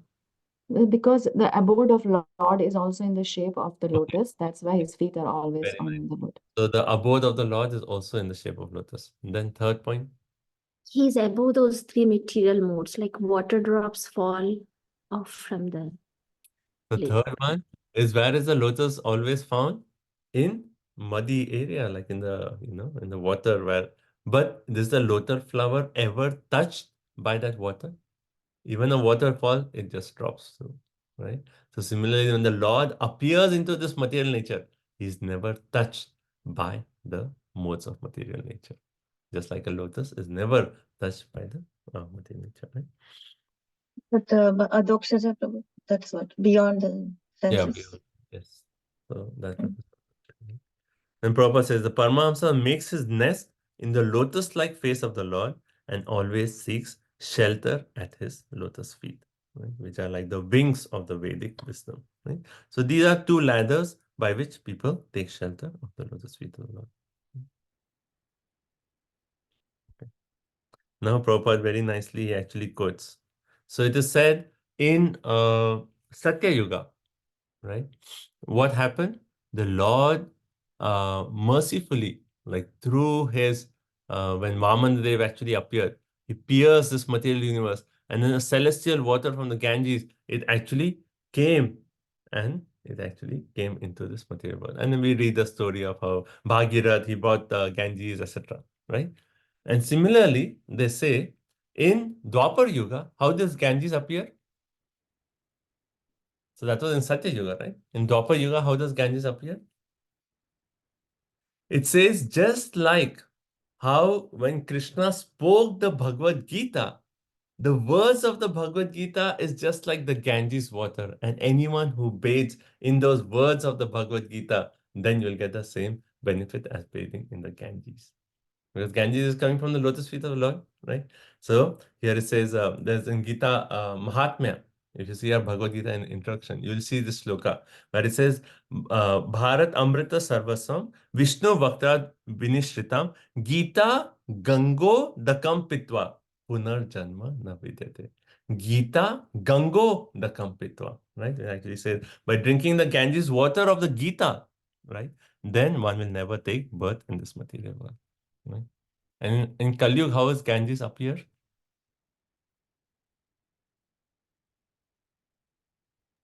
Harinam. Okay, how Harinam? So actually, it says that in Kali Yuga, when Lord Chaitanya Mahaprabhu came and he chanted the holy name, and when the tears of Ganges that flowed from his eyes, and anyone who takes shelter of that mood of Lord Chaitanya Mahaprabhu where he's crying tears of love, then he will go back home, back to Godhead. So there's like Ganges in Satya Yuga, Ganges in Dwapar Yuga through Bhagavad Gita, and Ganges in Kali Yuga. So Prabhupada in this purport actually, and the reason I'm saying because he talks of the Bhagavad Gita. And he says the river Ganges and the Bhagavad Gita are the chief sources of transcendental happiness for mankind. And any intelligent person, they can take shelter of this, the Mother Ganga or Bhagavad Gita, and go back home, back to Godhead. So Gita Mahatmya, text 5, right? Gita Gangodakam pitva punarjanma na vidyate. Right? Next verse, text 42. So everyone got those two ladders, how sages take shelter of the lotus feet, right? One is through the birds, following the birds, and one is taking shelter of the Ganga. Text 42. Go ahead. Yachshraddadaya Shrutavatya cha bhaktya Samrijyamane hridaye vadhaya Jnanena vairagya balena dhira Rajema tattendri sarojapitam. Simply by hearing about your lotus feet with eagerness and devotion, and by meditating upon them within the heart, one at once becomes enlightened with knowledge, and on the strength of detachment, one becomes pacified. We must therefore take shelter of the sanctuary of your lotus feet.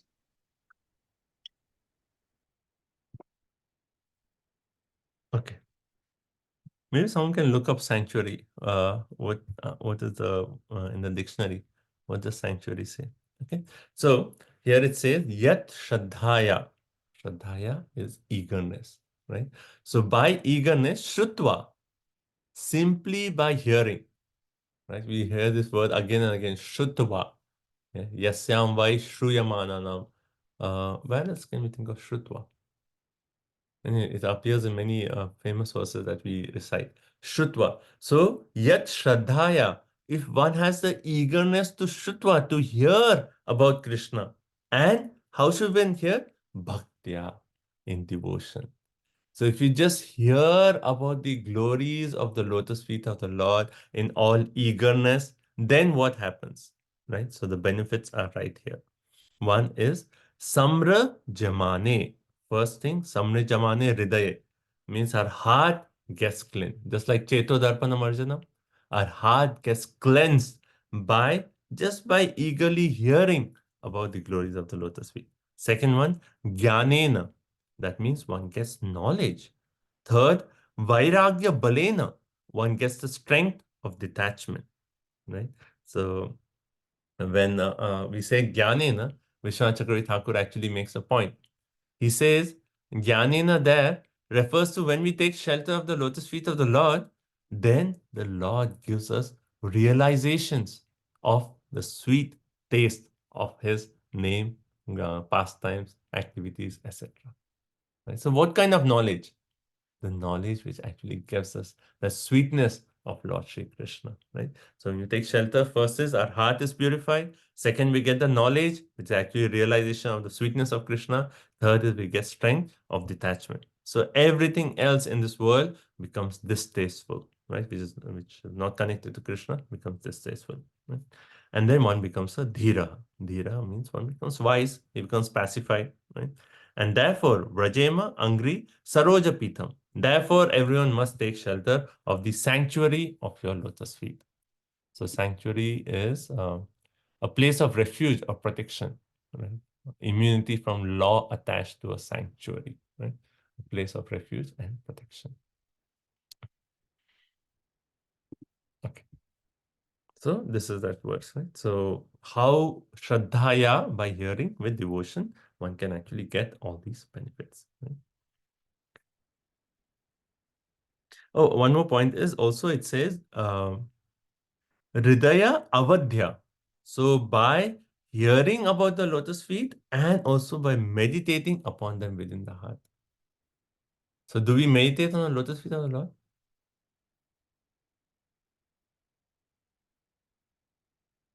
How do we meditate on the lotus feet of the Lord?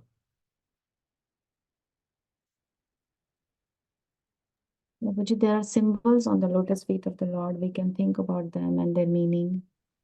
Okay, so one is we have all these symbols on the lotus feet of the Lord, right? Lord Krishna has different, Radharani has different, right?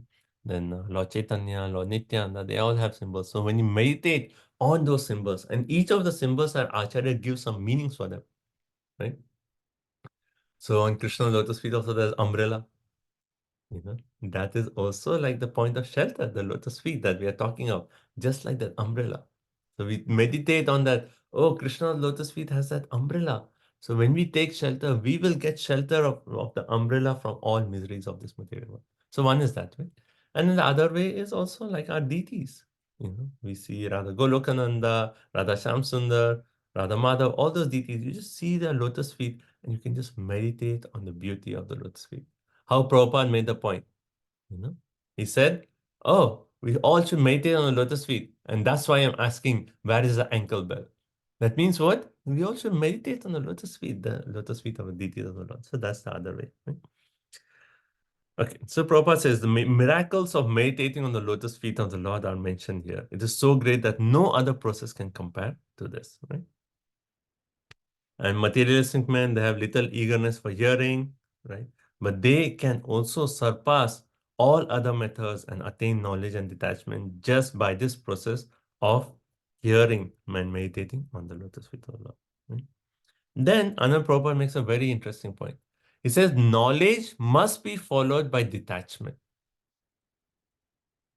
When we are getting knowledge, if that knowledge is not creating the detachment in the heart from this material world and our attachment to Krishna, what use is that knowledge? Right? So when you say the definition of bhakti, anyabhilasita sunyam jnana karma anavritam, that it says it should not be covered by jnana. What kind of jnana is that? That jnana is the jnana of impersonal meditation, impersonalism, or the jnana of speculative knowledge. Right?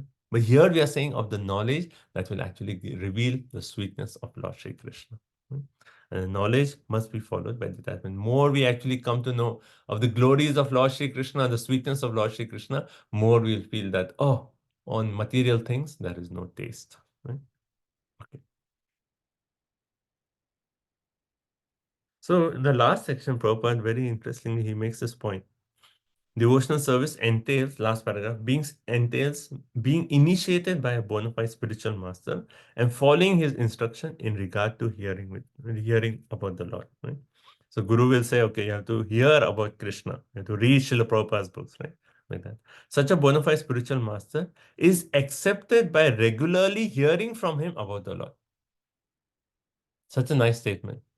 How can we develop our relationship with Krishna, with our spiritual masters? How can we actually, accept our spiritual master in the heart? Is it just the process of initiation and then that's it? No, nothing more? No.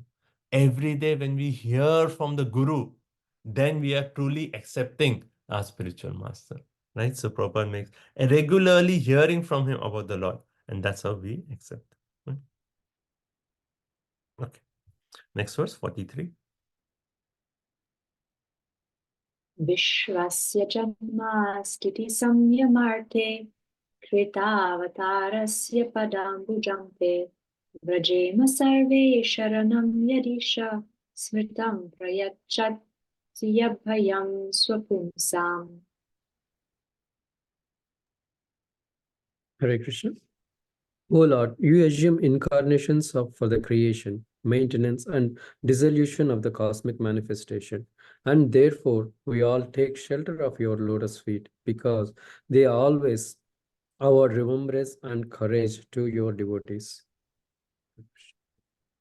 So basically, further the benefits of meditating on the lotus feet. So what was the previous verse? What were the benefits of meditating on the lotus feet? Without seeing, can someone say? Detachment, knowledge. Okay, detachment, knowledge, very nice. And Um, what happens to our heart? purifies our heart, Purifies our heart. Okay. the source of miseries, which is ahankara. So some miseries goes away. We get the knowledge, right? We get knowledge, right? Jnana. Pacify. We become dhira, pacified. Dhira, we become dhira, we become pacified. What does dhira actually mean? Wise, right? Dhirastatra namuyati. One who actually understands knowledge, he becomes a dhira, right? Okay, so all those benefits. Now further, two more benefits.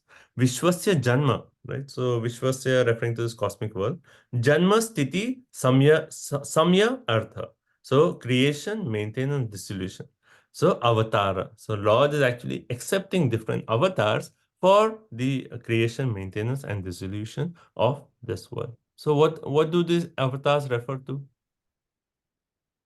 What is the avatar the Lord takes for creation, maintenance, and dissolution of this material world? The guna avatars. The guna avatars, right? So Brahma, Vishnu, Shiva, right? So Brahma, Vishnu, Shiva. He accepts all this, right? But he actually makes a point. Vrajema pada ambujam, right? But they are taking, and Prabhupada elaborates this. Yes, there is Brahma, Shiva, Vishnu. But the devotees of the Lord, they just take shelter, not of Brahma or Shiva. They take shelter only of you, O Lord Shri Krishna. So they're pointing out that exclusive shelter of Lord Shri Krishna, not even the Guna avatars, just Krishna himself, right? And one who takes that, then he says, Prayachati. Prayachati. He actually awards what? Two things. Abhayam and Smritam. Abhayam is what? Fearlessness or courage, right? And Smritam is remembrance of the Lord. Right? By taking shelter of the lotus feet of the Lord, then we get Smritam, remembrance, and we get Abhayam, right? Fearlessness. So Prabhupada in the purport, he talks of this incarnation, Brahma, Vishnu, Maheshwara, and demigods. They directly refer to the lotus feet of the Supreme, not even of the Guna avatars, right? And then people who worship Vishnu are called the demigods. People who do not worship Vishnu are called the asuras, right? Prabhupada points a very interesting thing.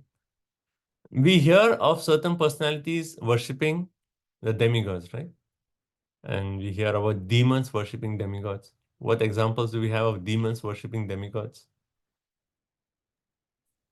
Raman. Ravana. Okay, who else? Hiranyakashipu. Hiranyakashipu. Okay. So, and then we have Brahma or Shiva, these personalities. They give benediction to these demons, right? Now, one may say that, are these demigods taking the side of the demons? So Prabhupada brings that point in the purport. He says, Vishnu, he always takes shelter of he always takes the side of the demigods. But Brahma and Shiva, sometimes they have to give these benedictions for the demons. That does not mean that they are taking side of the demon, but by giving that benediction, they are trying to control the demon or bringing the demon under their control. So that that's the mood. That's at least that's the reason they are giving benedictions, so that they can bring the demon under their control. So that's the point problem. But Vishnu always takes sides of the demigods. Right? Okay, so that completes our first section, where glories of taking shelter of the lotus feet of the Lord. Right? Now also, that point that we read, I found it really wonderful. By taking shelter of the lotus feet of the Lord, Prabhupada is equating that to hearing about Krishna. And hence that word Shraddhaya Shrutvaya. When we actually hear about Krishna, that means we are taking shelter of the lotus feet of the Lord. So Prabhupada in the purport, he actually equates hearing about Krishna to taking shelter of the lotus feet of Krishna. Okay. Everyone good up to this point? Any realization, comments before we go into the next section, where we'll see who is qualified, who is not qualified to take shelter. Prabhuji, I like the point in the previous purport that we can develop a relationship with the bona fide spiritual master by regularly hearing from him. How do we accept the spiritual master? By regularly hearing from him. Okay. Wonderful. Thank you. Anyone else? Any points? Taking shelter of the lotus feet. So once we are doing this discussion, we should just in our mind meditate on the lotus feet of our Ishtadev. Hare Krishna, Prabhuji. How we can progress in our shelter of the lotus feet by initially, praying when we have this miseries, and then daily doing the prayers, and finally, praying to God as our Father and taking complete shelter of Him. Yes, beautiful, beautiful. Thank you so much. Prabhu, Yeah. so like when Hiranyakashipu and Ravana is praying to the various demigods, Brahmaji and Lord Shiva. So isn't it that they don't know what's the their transition is going to happen? Bhasmasur. I mean, Lord Shiva, did he know that he's going to be the next person? Yeah. So, did he know? Because Paramatma is anyways Lord Vishnu. I mean, do Brahmaji and Shiva has that understanding of their future? Like they could become them demons or something like that. I mean, Like one way, see, the point is when these demons are actually praying to the demigods, the point is, as it is like we talk of like a business interaction. So when the demons actually do, okay, I have done so and so sacrifice, I made all these offerings, then demigods one way are obliged to give. Now, whether that's for the good or bad, how they may actually treat, it's like, okay, you paid your money, I have to give you the product. It's just like that. It's just like a business deal. There's no question of love or anything there. When Hiranyakashipu is praying to Brahma, when Brahmaji comes, he offers obeisances, all that. But after that, he's just interested. I did austerity for so many years. You give me this benediction. I just want to be immortal, right? So it's just like a business transaction. And because demigods are playing the role of those controlling deities, so they have to follow the system that Krishna has created. So that's why, like, all these karma kanda rituals. And we'll come to that prayer. That will be our text 48, where we'll read that, where the demigods are praying. That when people worship us, then please empower us that we can actually give them in return. They don't have to worry that, oh, I'm doing this, will we get the result or not? That's one of the prayers, actually. So we'll come to that 43. But it's more like a business transaction. Okay. Any other points? Before we move on to the next. Yeah. go ahead. Prabhuji also liked the point that in Kali Yuga, the Ganges appears as the tears of love shown by Chaitanya Mahaprabhu. Yeah. So Ganges in the Satya Yuga, Ganges in Dwapar Yuga as Bhagavad Gita, and Ganges in Kali Yuga as the tears of Lord Chaitanya Mahaprabhu. And see, lotus feet of the Lord. We meditate. So when you are reading this section of Bhagavatam, we should just like visualize the lotus feet of the Lord and meditate and say, like, just if I take shelter of the lotus feet, all the benefits that we read, we can get those benefits. And just by taking shelter of this lotus feet, all our miseries will actually be washed away. And then we'll get knowledge of the sweetness of the Lord. We'll get detachment, and we can become a dhira, right? All just by taking the shelter of the lotus feet of the Lord. Right? Okay. So now we'll see who's qualified, who's unqualified to take shelter. So next verse, 44. Yat sanuvande satideha gehe mamahamityuda duragrahanam pumsam suduram vasatopi puryam bhaje matate bhagavan padamjam. Okay, so before going to a translation, what would you think? Who would be unqualified to take shelter of the lotus feet of the Lord? Offensive people? Offensive, okay. Envious of Krishna. You're envious of Okay. Okay. And who is offensive and envious of Krishna? Atheists. Who do not accept the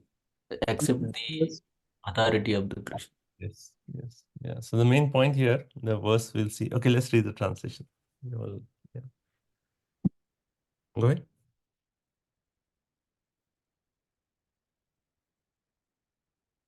Who's next? Yeah. We are I'm Sorry. reciting in Lead, Prabhuji. O Lord, persons who are entangled by undesirable eagerness for the temporary body and kinsmen, and who are bound by thoughts of mine and I, are unable to see your lotus feet, although your lotus feet are situated within their own bodies. But let us take shelter of your lotus feet. Hare Krishna. So yet there are those, right, who are sa anubandhe. They are actually bound up in this bandhan. And what is that bandhan? That the bonding is deha, gehe, mama, aham. Right? Those are entangled in this body, in this bondage of this gross body. This is everything. I just need to satisfy my body. So that is deha. Gehe, my house, my property, right? Then mama, mine, and I, aham. Aham mameti, right? Even Rishabdev actually makes this point. Janasya moham aham mameti, right? So they are absorbed, so materially absorbed in these concepts, they cannot take shelter of the lotus feet. Though, what is the next point they say? They actually say, so duram.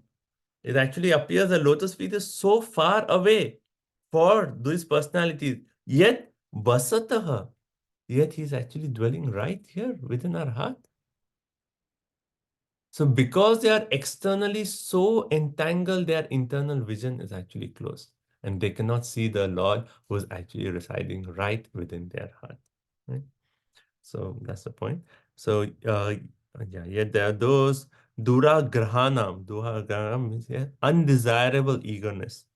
Right? So if you see in this verse, there is dura grahanam. And the previous verse, what was the other word for eagerness?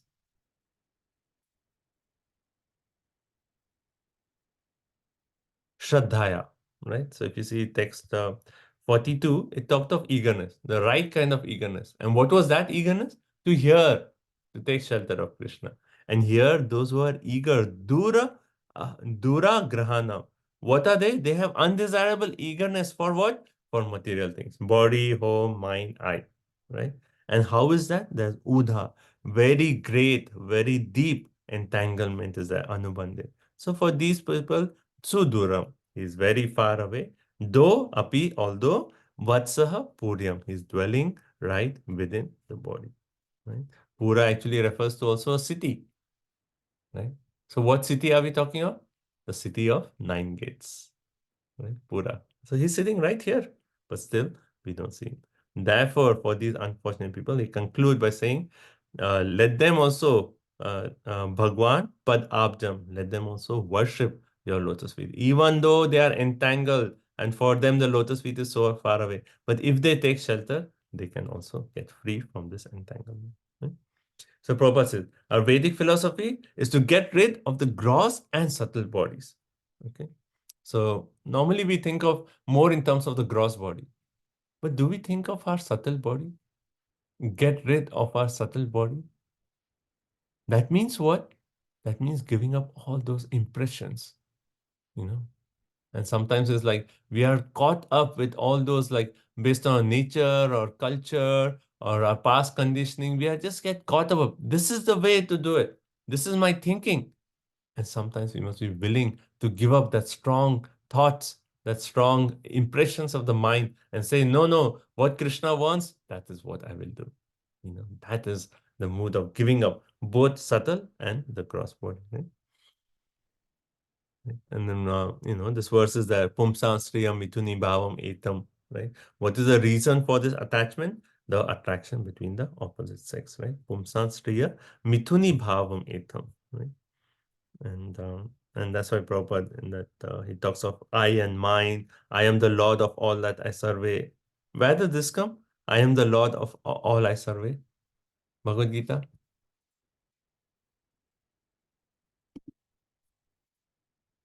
Maya Dyakshena Prakriti.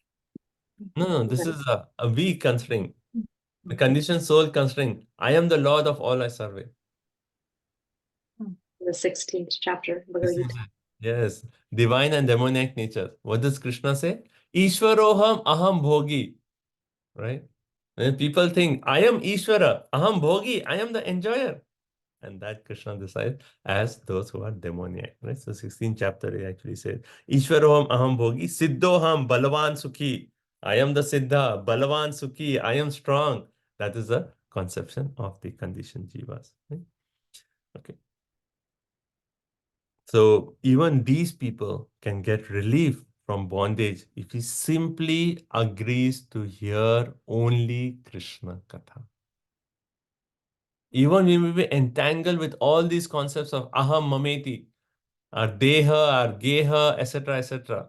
But if he agrees that, okay, from this day I will hear only Krishna Katha, that's it. He'll get all his yet anudhyasina yukta karma granti nimandanam. Everything will be cut off, and he'll actually attain the lotus feet of the Lord. Right?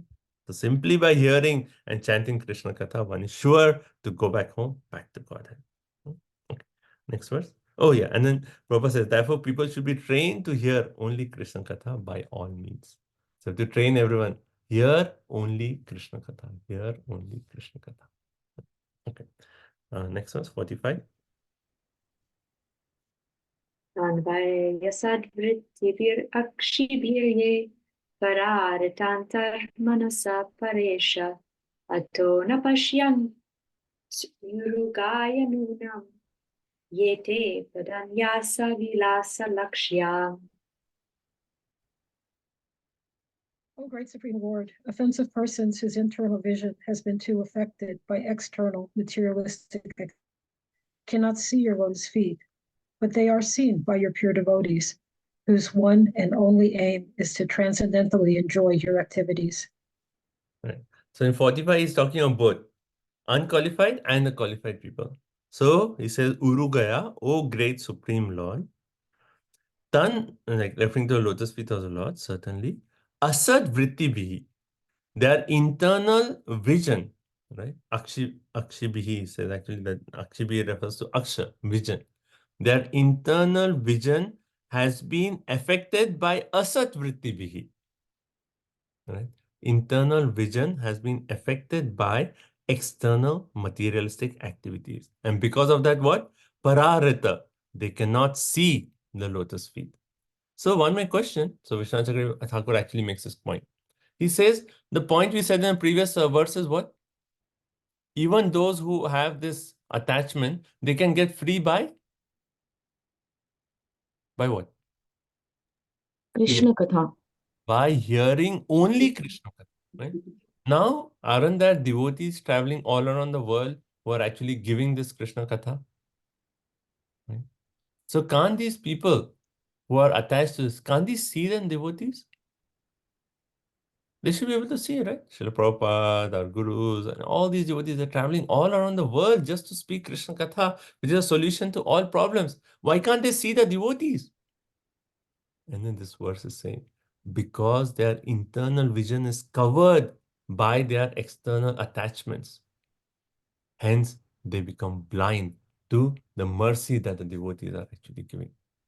Devotees are traveling all over and giving mercy, but they cannot see it. Right? So, because they are asat vrittibhi, their akshibhi, their internal vision has been affected by asat, external. And hence, praharita, they cannot see, right? They miss at a distance. But on the other hand, right? How do pure devotees, what is their vision? It says, Vilasa Laksha, the pure devotees of the Lord, their only aim is to Padanyasa. Padanyasa means activities. Their only aim is to enjoy Vilas, enjoy the activities of the Supreme Personality of Godhead. So pure devotees, what do? They take exclusive shelter of Krishna by hearing about the Leelas of the Lord, hearing about the glories of the Lord. So to those pure devotees, Krishna's lotus feet is always accessible. But on the other hand, for Asat, this is not accessible.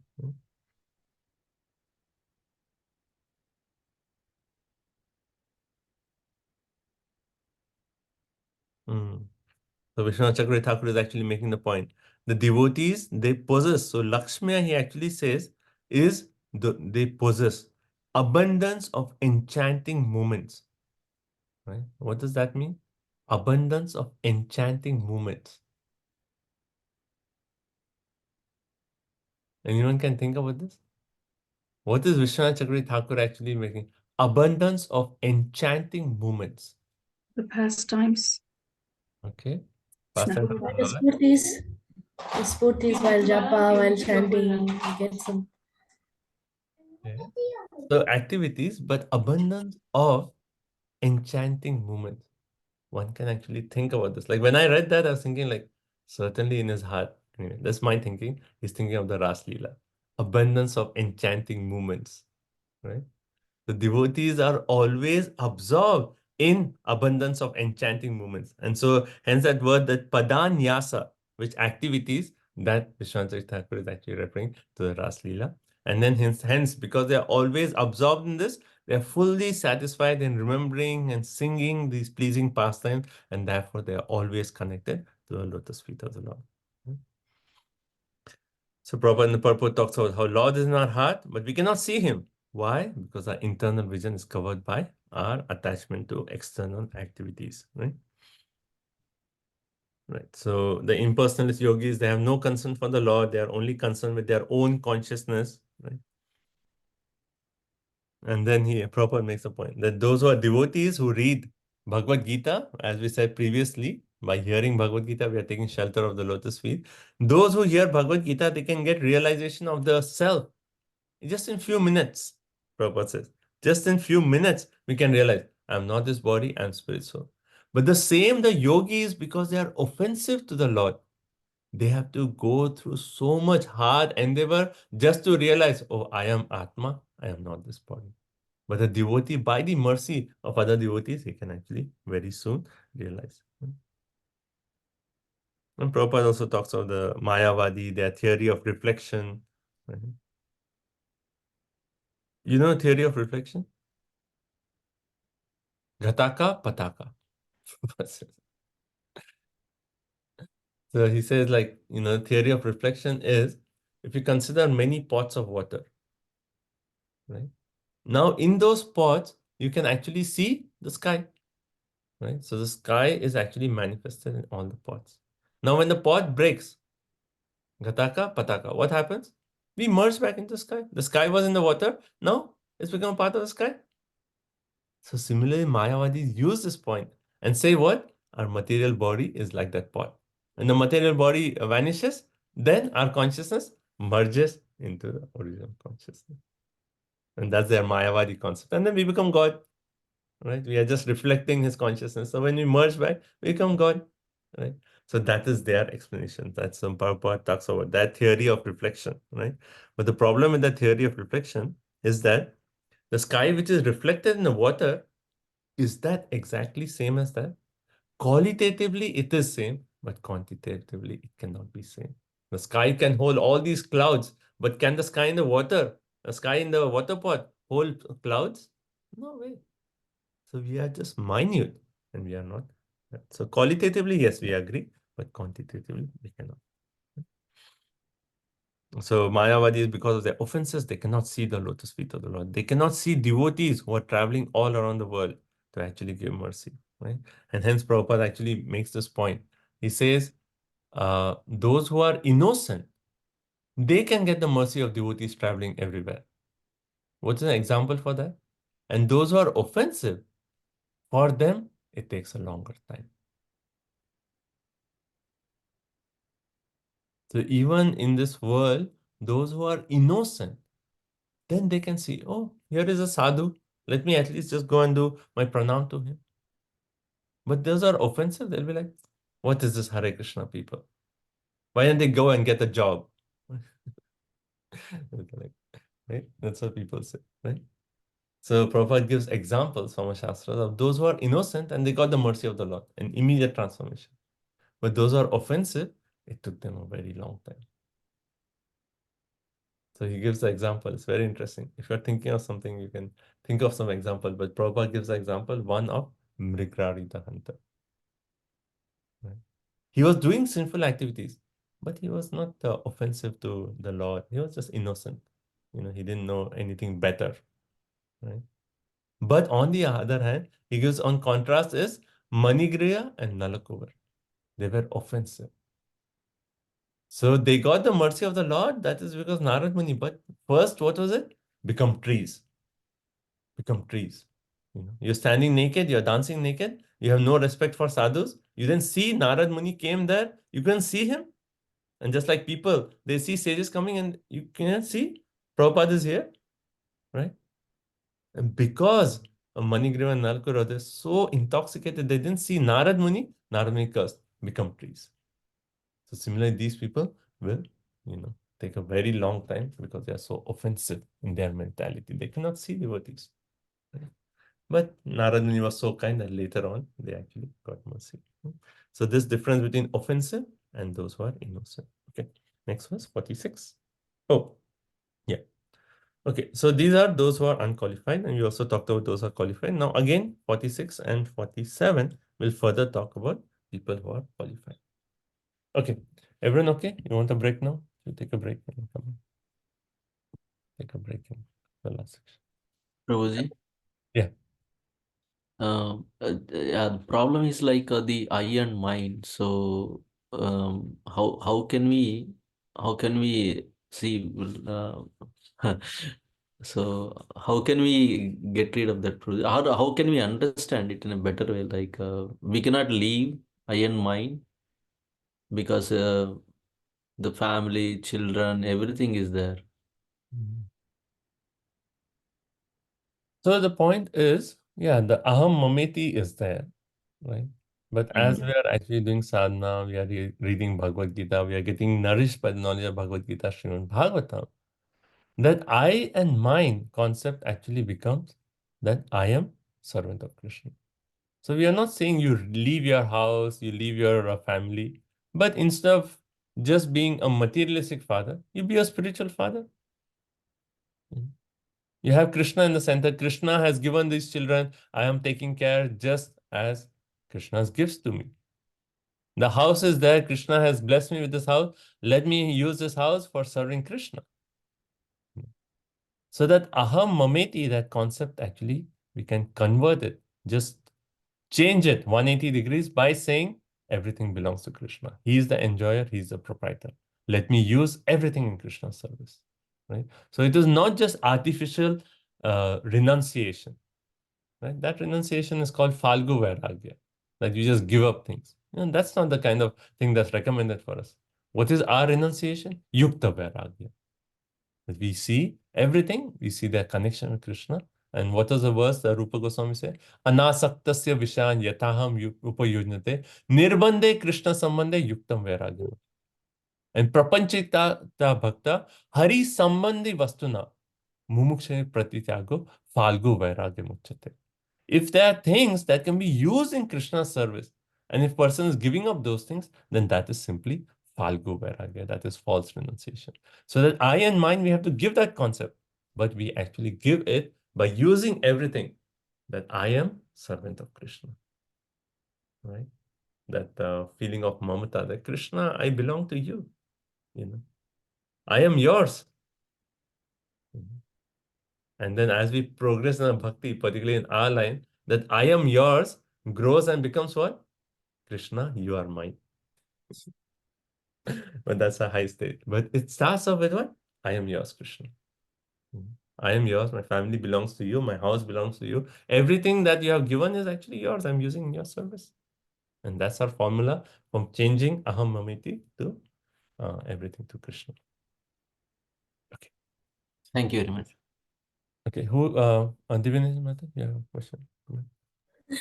Could you explain why it feels that he is far, like his lotus feet is so close, yet he is far? Like, I understand we have our material coverings, but can you like elaborate on that a little bit?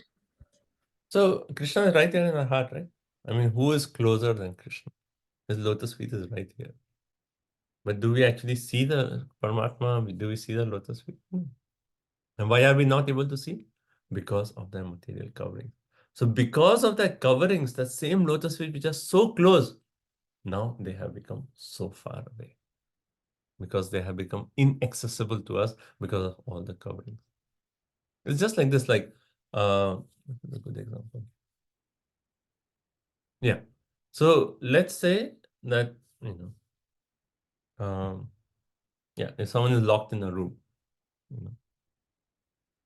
and outside the room, there is, something very nice, a good prasadam, everything is there, but you're locked in the room. So even though physically it may be just on the other side of the wall, right? But you don't have access to it. So even though physically it is so close, but it is so far because it is inaccessible. So similarly, like Krishna is so close, who can be closer than Krishna? But he's become so far because of all our conditions. Just like we say, like it's a mundane example, but this will explain your point. Like they say, when two people are fighting, right? They may be so close, but why do they shout at each other?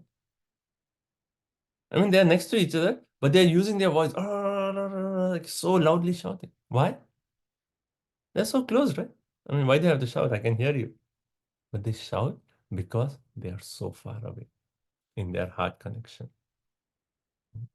So similarly, our connection from Krishna is actually one way so close, but because of our conditioning, we become so far. So it helps. We have heard a story of Bombay where devotees, the husband was not devotee, whereas the Mataji was very devotional. So she used to call all the devotees coming to her house for Bhakti Vriksha, and the husband used to like close the door, bang the door, start on in his own room. He doesn't comes out. And then when he leaves the body, I mean, I don't know if it is how true, but he goes back to Yamaloka, and then Yamaraj says, no, he was in the assembly somehow, whatever it is. He closed the door, but then he again comes back to his wife and say, I'm sorry, next time I will not do something. This is a story, made up story, but it is kind of, meaning matching with the situation. So I was thinking, it is not that somebody has locked us from outside. We have it is locked me up. who has personally locked ourselves. In spite of prasadam right out there, we have personally locked ourselves, Like, Prabhupada gives the example of like a room. Like if you close all the shades and you close all the lights and say, oh, it's so dark inside. You're the one who closed it. Sunlight is right outside. It's wanting to come inside, but we have closed it, right? So we have created distance. Otherwise, it's so close. Okay. Any other points? We'll take a quick break. Any thoughts, realizations, anyone from today's? Krishna Katha. Go ahead, Brandon. Yeah, only Krishna Katha should be correct. Only Krishna Katha. We have to train, Prabhupada says we have to train ourselves and train everyone else to hear only Krishna. Okay. Nice. Anything else?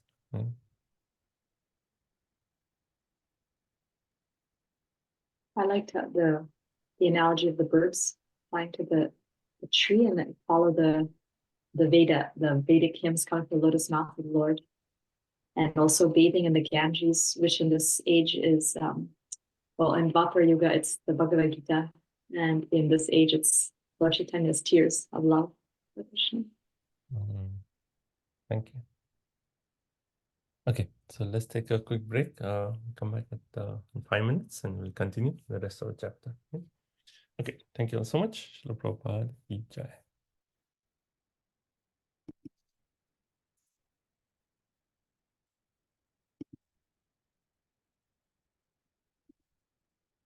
Chaitanya Manobishtam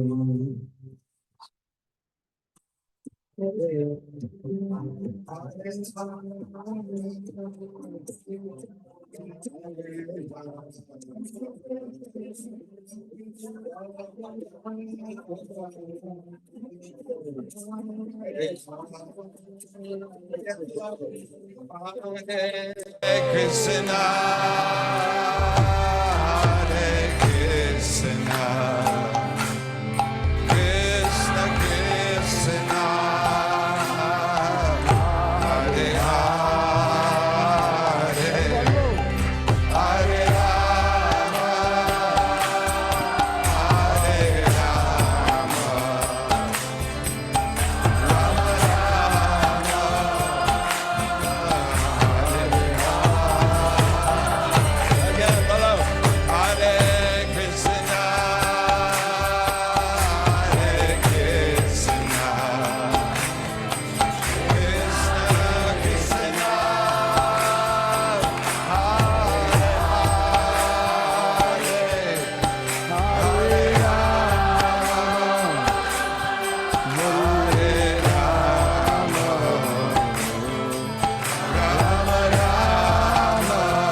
Yes, one more.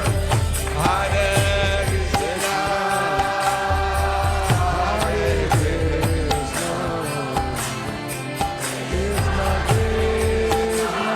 Krishna Krishna, Hare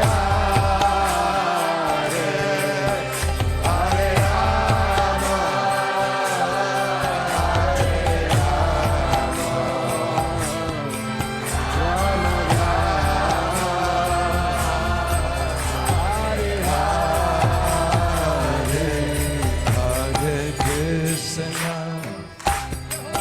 Hare Krishna, Krishna Krishna, Hare Hare, Hare Rama, Hare Rama, Rama Rama, Hare Hare.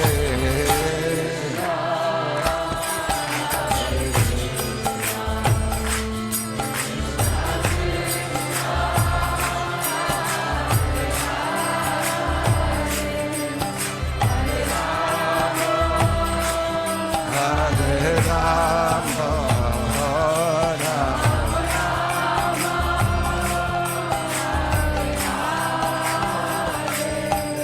Hare Krishna, Hare Krishna, Krishna Krishna, Hare Hare, Hare Rama, Hare Rama, Rama Rama, Oh, Hare Krishna, Hare Krishna, Krishna Krishna, Hare Hare,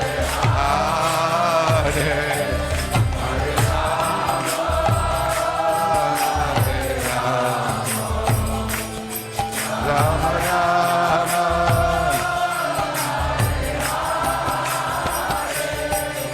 Hare Krishna, Hare Krishna, Krishna Krishna, Hare Hare, Hare Rama, Hare Rama,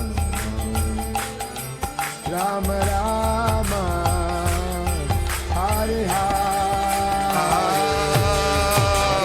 Krishna, Hare Krishna, Krishna Krishna, Hare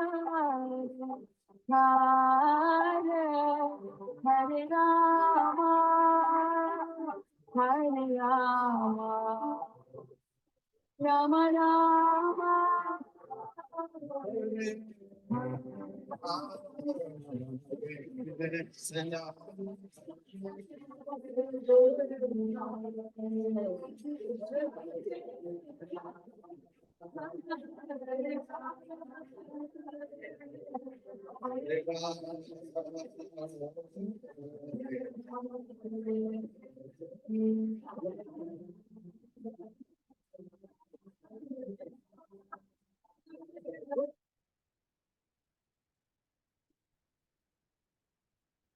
Hare Krishna, Hare Krishna, Krishna Krishna, Hare Hare Rama, Hare Rama, Rama Rama. Hare Krishna, Krishna Krishna, Hare Hare, Hare Rama, Rama Rama, Hare Hare.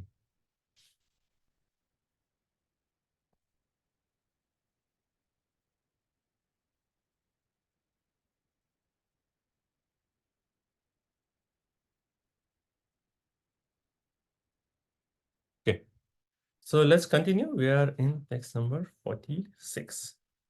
Okay, so let's go ahead. Anena te deva katha sudhaya pravriddha bhaktya vishadashayaye Vairagyasaram pratilabhya bodham yatan jasan viyur akuntadishnyam. Translation: O Lord, persons who, because of this serious attitude, attain the stage of enlightened devotional service, achieve the complete meaning of renunciation and knowledge, and attain the Vaikuntha Loka in the spiritual sky simply by drinking the nectar of your topics. So now this verse is further talking of those devotees who are actually qualified to take shelter of the lotus feet. And what do these devotees do? Panena. Panena means they drink. Right? And they drink what? Deva Katha Sudhaya. They drink the nectar of the topics of Lord Shri Krishna. Which is the other verse talking about drinking? Drinking. We're drinking the nectar of Krishna's topics. Pibata Bhagavatam. Pibata Bhagavatam Rasam Alayam, right? Pibata. So here also Panena. They drink the Katha Sudhaya, the nectar of this. And then because they are always drinking, and what is their mood when they are drinking? Right? Vishada Ashayaha. They are drinking it with a greatly serious attitude. When they are drinking this, they are drinking that, oh, this is it. There's nothing higher than this. This is everything to me, just to hear Krishna Katha. So they are drinking it with a greatly serious attitude. And then what happens to them?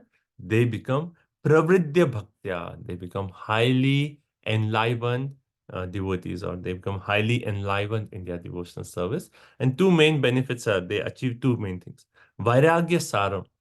They get the complete meaning of renunciation. Vairagya saram is the essence of all renunciation. And what is that? They actually get the strength to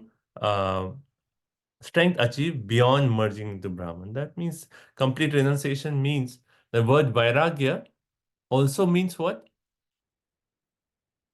Vishesha Raga. Vairagya means Vishesha Raga. So when it says Vairagya Saram, what is the essence of all renunciation? To get that Vishesha Raga or attachment to Krishna. So that's what they get, right? And the second one is Pratilabhya Bodham. Bodha means intelligence, right? So actually they achieve that intelligence. What kind of intelligence? Again, one can say like the realization of the sweetness of Krishna. And by that, what do they achieve finally? Akunta Dishtam. Like Vaikuntha, right? Vaikuntha means what? Where there is no Kunta. Akunta means what? Where there is no Kunta. Akunta. Or Y is actually just negating that Akunta. So they achieve very quickly, they achieve the Vaikuntha planets. Okay. So what is this verse? By drinking the nectar of the topics of the Lord, and we should drink it with a serious attitude. Vishada Ashayaha. Like Vishada Asha. Even those words sound like, like a Vishada, like a drinker. A drinker just wants to drink.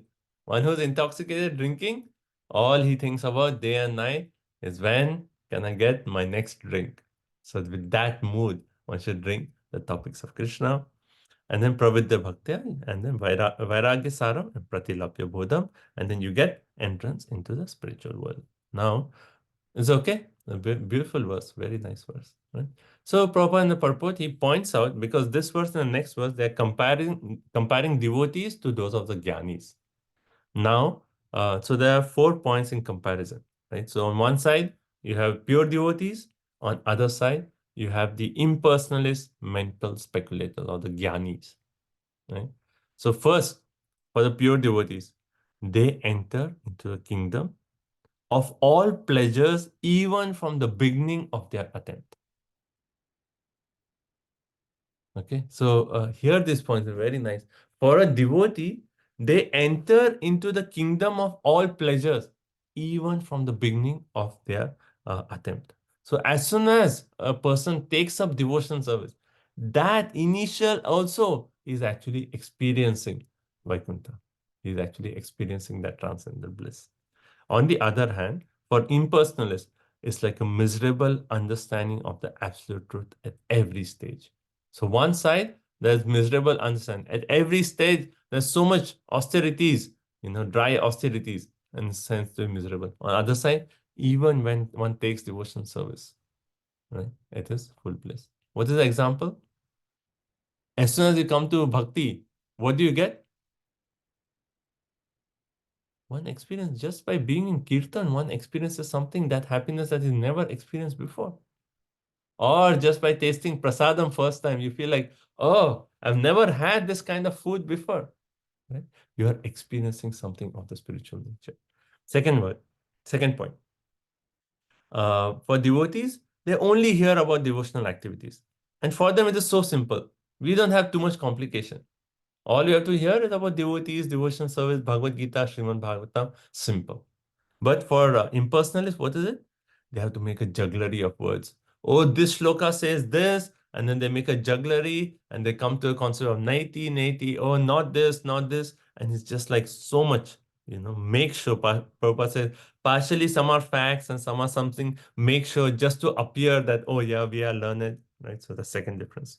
Third difference is they achieve the highest stage of knowledge, renunciation, and Vaikuntha Lok. That's basically this verse, right? Vairagya Saram, and then they get the Pratilabdha Bodham, right? And then Akunta Dishtam. That's what they achieve. What do the impersonalists achieve? They achieve merging into Brahmajyoti. And that after all their labor, they merge into Brahmajyoti, and actually that kind of liberation, even demons get that kind of liberation when they're killed by Krishna without doing anything. If you're a demon and somehow you get the fortune of getting killed by Krishna, you get the same perfection that this impersonalist attain even after going through all these strenuous struggle, right?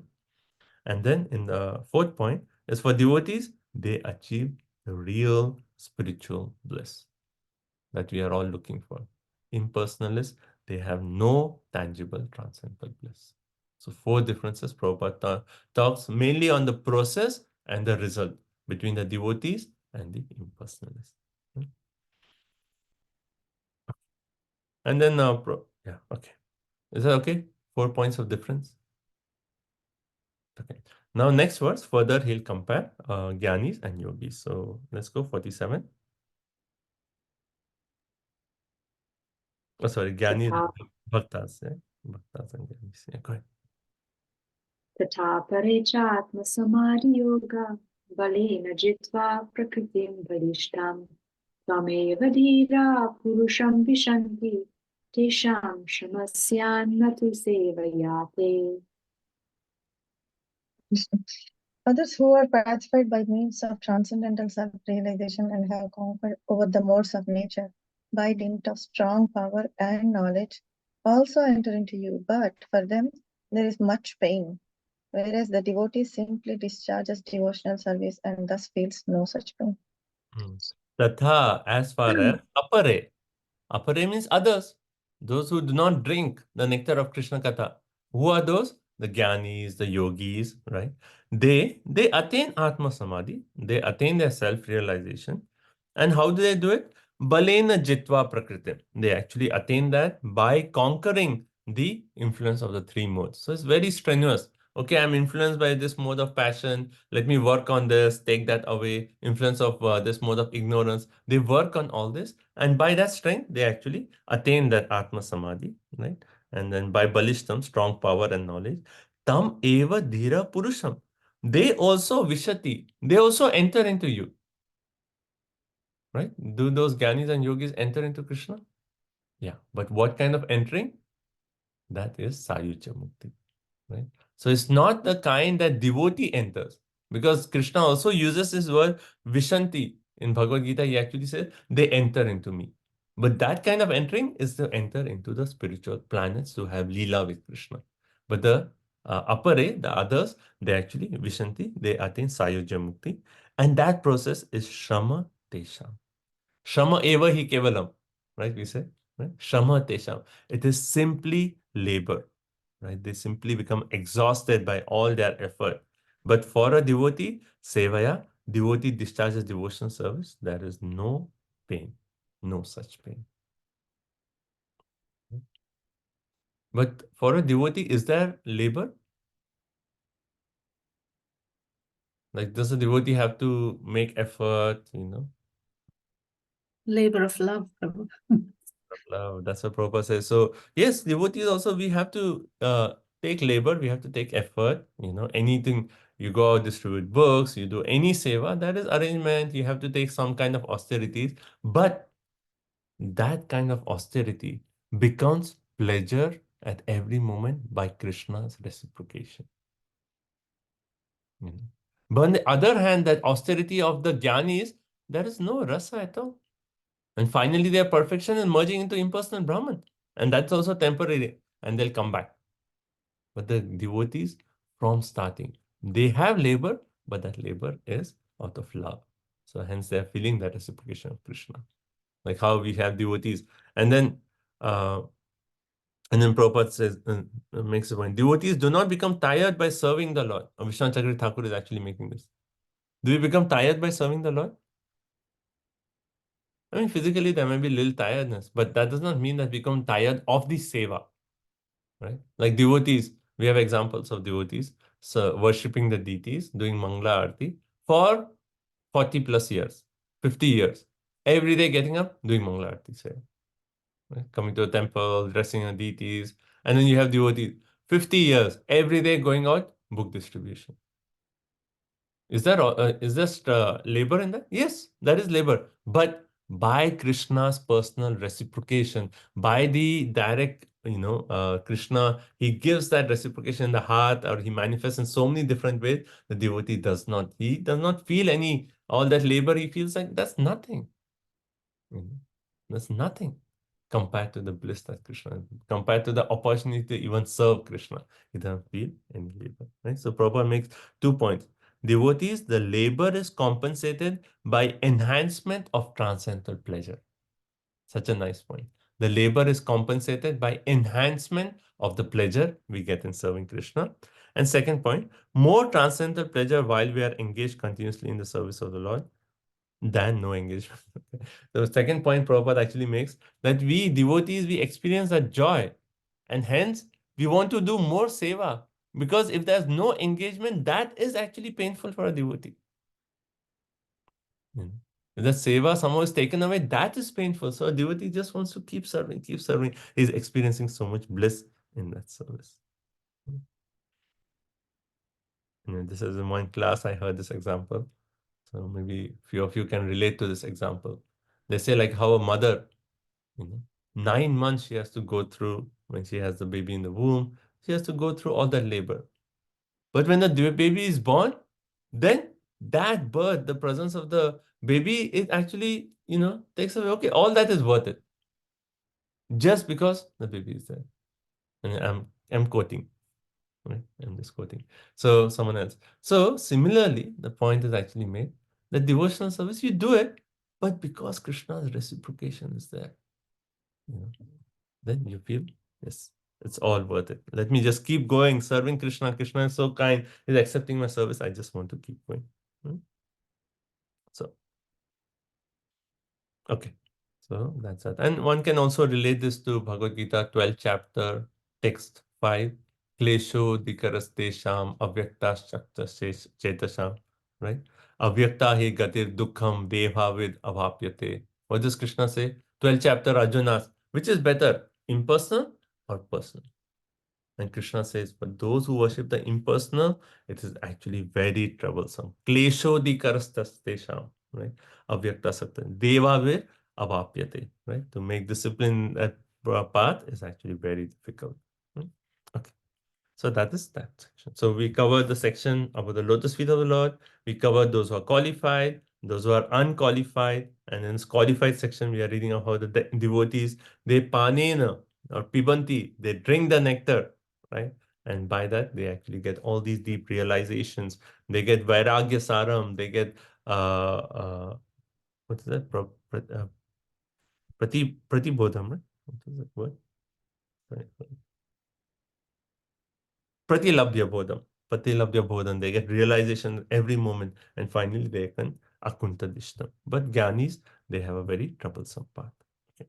Next, so now last section is we are going to pray, see the prayers for enlightenment.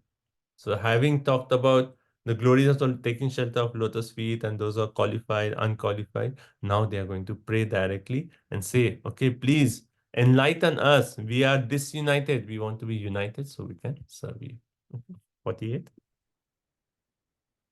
तथैवयं लोकस्य सृक्षयाद्य त्वयानुसृष्टास्त्रिभिरात्मभिः स्म सर्वे वियुक्ताः स्वविहारतन्त्रं न शक्नुमस्तत्प्रतिहर्तवेते. Hare Krishna.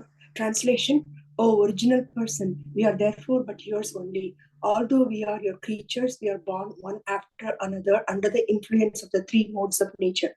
And for this reason, we are separated in action. Therefore, after the creation, we could not act concertedly for your transcendental pleasure. Hare Krishna. So main point here is tat te vayam, that we are actually yours. All of us are yours. So all the demigods are saying, we are yours, we belong to you. Hence, what do you want to, if you belong to Krishna, what do you want to do? We want to offer seva to you, right? But there is a problem here, right?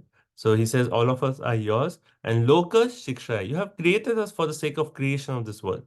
But O Adya, O original person, Traya Anushataha, we are created by you, but we are created Tribihi, under the influence of three modes of material nature. So we are created at different points, different influence of the three modes of material nature. And hence we are Viyuktaha. Yuktaha means what? United. Viyuktaha, disunited.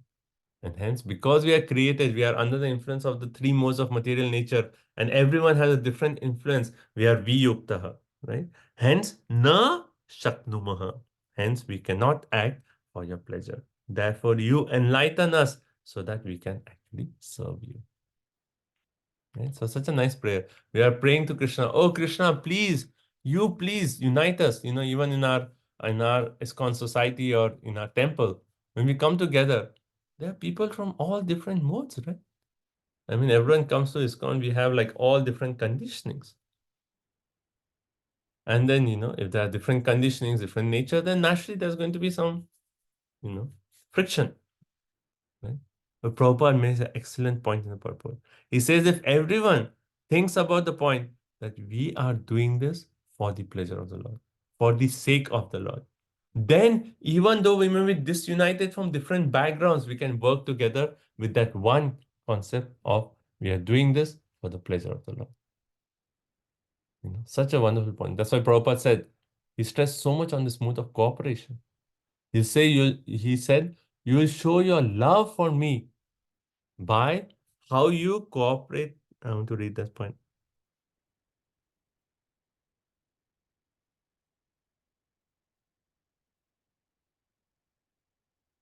So Prabhupada said, the test of your actual dedication and sincerity to serve the spiritual master will be in this mutual cooperative spirit to push on this movement and not make factions and deviate.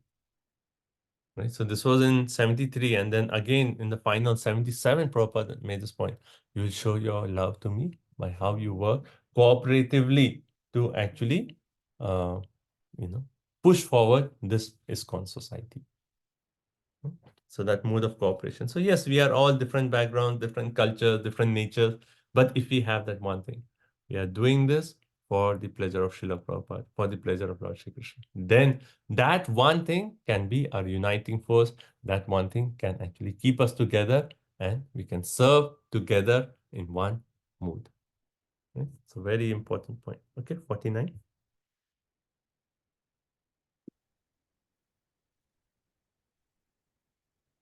यावद्बलिं ते जहरामकाले यथा वयं चान्नमदाम यत्र यतो भयेषां त इमे हि लोका बलिं हरन्तो नम अदन्त्यनुहा.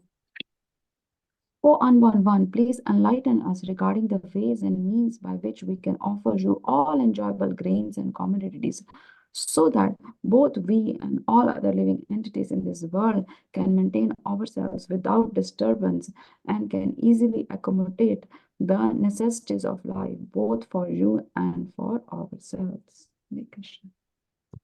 So this one, line by line, we'll see. Prabhupada in the translation has combined these points but just for our understanding, I'm going to break these points into 4 different. So every line I'll make a point. So Yavat Balim Teja Haram Kale. So Kale means time. So at the appropriate time, we should offer you, Yavat Balim, we should offer you articles of worship. Right? So when we are doing our service, at the right time, we want to offer articles of worship to you. Hence, we need those articles. So basically, they're saying we need those articles. First thing. Then second thing, Yatha Vayam Chanam Adama Yatra.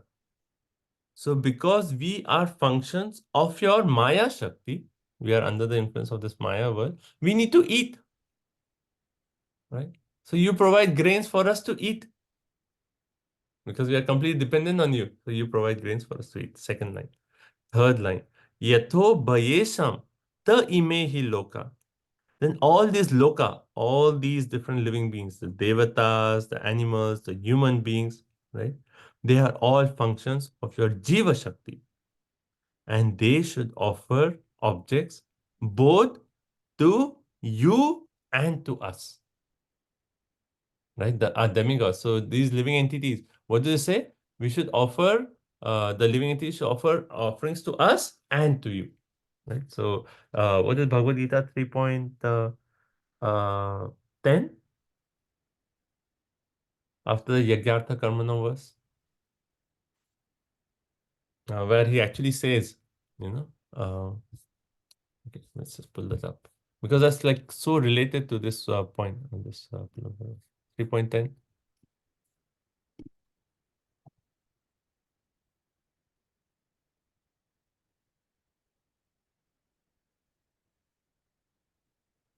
Yeah, in the beginning of creation, the Lord of all creatures, Sa Yagya Prajashishta, Purovacha Prajapati, Anena Prasavit Sadyam, Esha Vo Ista Kamaduk. Right? So, remember this verse, 3:10, Bhagavad Gita, right? So, what is Krishna telling here? In the beginning of creation, the Lord of all creatures sent forth generations of men and demigods, along with sacrifices for Vishnu, and blessed them by saying, be thou happy by this yagya, because his performance will bestow upon you everything desirable for living happily and achieve liberation. So living entities are meant to do sacrifices, sacrifice to the Lord and to the demigods. I mean, in the karma section, to the demigods. So basically here they're saying all these beings, ime loke, they should offer objects to you and to us. And the last line is, Balim haranto annam adanti anuha. They should perform worship in form of various sacrifices, right? Yoga, jnana, etc. But various sacrifices, and they should enjoy the results of their respective karmas. So this was the point Divyanita Mati had asked earlier.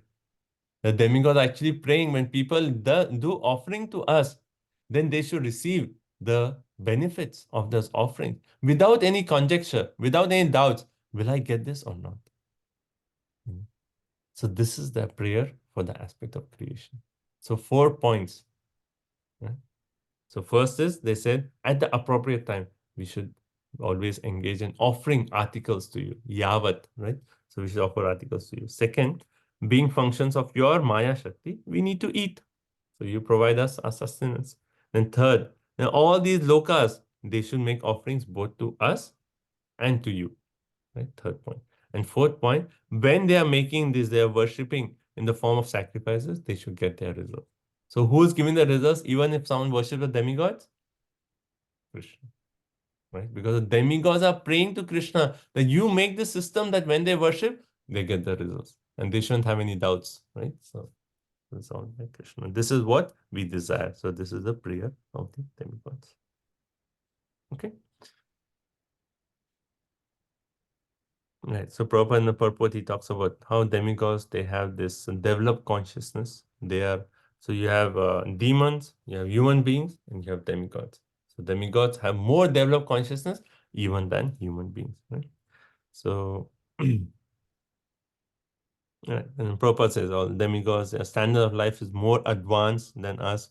They're always fully God conscious, always ready to render service to the Lord. That aware that every jiva is eternal, subordinate, servitor of the Lord. So they are aware of all this. They have this higher knowledge, higher consciousness, right? So that's the first point. Prabhupada talks about these demigods. And second point, And why is he talking about these demigods? Because the system is making the point that Bhagavad Gita 3:10. The system is the demigods are praying for this perfect system, right? And then the second section of the purport, Prabhupada talks about how starvation. Who is providing all our food? Is the Lord Himself. Right? So starvation is not due to increase of the population, but due to increase of lack of God consciousness. Right? Because Krishna is providing for everyone. Like Prabhupada says, the elephants in the forests of Africa, they need tons of food. Who's providing that food? Krishna has made arrangement for everyone. Only because of the human beings, our greed, our mismanagement, we actually are creating this. How they say, more than 90% of the wealth is in 2% of the people. Some statistics like that. More than 90% of the wealth is in 2%. So all that mismanagement is our doing, not Krishna. Krishna will provide for every living entity. We are messing up that system. Right? So Prabhupada talks about that. Okay. And then Prabhupada says that finally we should be aware that where our food is coming from. Right? So it's a duty of human beings to acknowledge the mercy of the Lord. It is a matter of gratitude. Bhakti itself is actually a matter of gratitude. You know, if we actually understand where our food is coming from. Like if you ask anyone where our food is coming from, what do you say? Walmart, Publix, Food Lion, all the stores, right? But see, just for us to get our food, the demigods who are created even before Brahmaji, they are actually praying to Krishna and saying that, please make sure that everyone gets food. That's our prayer. So imagine how much is actually gone through in our process on just getting food in our plate. And if you just understand this, then you would actually recognize the gratitude to Krishna for providing us all this. It's when we disconnect the object from the source, that's when we actually lose that mood of gratitude. But as soon as we connect, yes, where is food coming from? We'll have that mood of gratitude. And we want to offer everything, patram, pushpam, phalam, toyam. We'll do it with bhakti to Krishna. Like, Krishna, you are giving all this, right? The mood of gratitude. Okay. Text 50. We have 2 more verses. And we'll end. Everyone okay? Okay, 50. Vamna Suranam Asi Sanvayanam Utast Adya Purusha Puranaha Vamdeva Shakyam Gunakarma Yono Vetas Vajayam Kavim Adhadeja.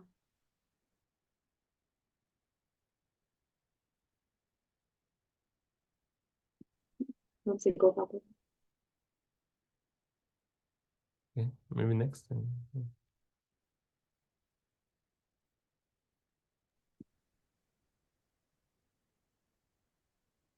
Okay, someone can please read. Yeah. You are the original personal founder of all the demigods and the orders of different gradations, yet you are the oldest and are unchanged. O Lord, you have no source or superior. You have impregnated the external energy with the semen of the total living entities, yet you are unborn. So first they started off with offering obeisances, right? And then they glorified taking shelter of the lotus feet, qualified, disqualified. And then the main request is text 48, 49. That's it. So of all the verses we see, where is the request? Just 2 verses out of the 15 verses that we read. When we offer prayers, our main thing is our request, and then we cut out on the glorification and offering of obeisances. But see, this is the way we offer obeisances. The whole offer prayers to the Lord. When we come to our Lord, it's all about the glorification of the Lord. And then if we have a request, it's just like a small request in between all the glorification. So now they are concluding. They have already made their request. Now they are simply glorifying the Lord. And what do they say? So first, Tvam na Suranam Asi Sanvayanam. So your lordship are the cause, Anvaya, of the demigods and the different gradations of people. Kutastha, you are unchangeable. Adya, you are without any superior. You are Purushaha, you are the founder person. Puranaha, you are the oldest. Tvam Devaha, you are the Lord, right? It is you who have impregnated the Shaktam, your external energy, with the semen for begetting all these different living entities, right? And Ajaha, yet you are unborn. So it's just a glorification of the Lord.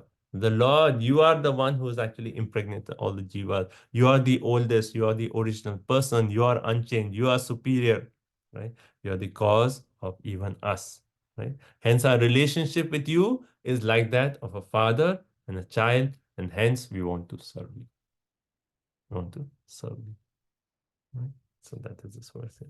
So Prabhupada says that every one of us, we have a relationship of a father and a son to the Lord, right? So Lord is the father of all the jivas, including Brahma, and hence the son should always serve the father. Another point Prabhupada says, like how in this verse it says, you are ajaha, you are unborn, right? But yet the Lord, when he actually appears, he accepts parents, right? That he accepts his own devotees as his parents, like Vasudeva, Devaki, etc. But he's independent. He can appear from a pillar like Lord Narasimhadev and so on, and hence he is unborn. Okay. Okay, last verse. Tato vayamat pramukaya darte babuvimatman karavama kinte Tvamna svachakshu paridehi shaktya deva kriyarte yadanugrahan. O Supreme Self, please give us who are created in the beginning from the Mahatattva, the total cosmic energy, your kind directions on how we shall act. Kindly award us your perfect knowledge and potency so that we can render your service in the different departments of subsequent creation. So now after glorifying, the last prayer is Tataha, therefore. Therefore what? And they say, Vayam mat pramukha. We are created in the beginning from Mahatattva. For what? Yet Arthe, for what purpose? For this creation of this material world. And Atman, O Supreme Self, right? Karavam, we want to do service unto you, because in the previous verse they have said, what is our relationship? Father and child. So we want to serve you. And then for that, for doing the service, what do we need? Swachakshuhu. We need to understand your plan. We need knowledge of Chakshu means also like Magyanati Miranda say, right? Eyes. So our eyes needs to be given that knowledge so that we know how to serve you. So first is Swachakshu. Second, they say Parideha Shaktya. If you have knowledge, but if you do not have power, how will you serve the Lord? So please give us knowledge. Please give us power, right? Specifically power to serve you. Anugraha. And please give us mercy so that we can serve you. And then last point is Swachakshu. Oh, okay, we already made that Swachakshu. We can do that seva as instructed by you, right? By your plan, understanding your plan. So 3 points are there. Right? So we want to search Chakshu, we want to get knowledge, understand your plan, right? Second, Parideha Shaktya, we need the power. And third is Anugraha.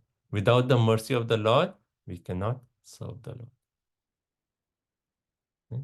So this is their final request. So please enlighten us, please give us knowledge, please give us power, and please give us your blessing that we can serve you.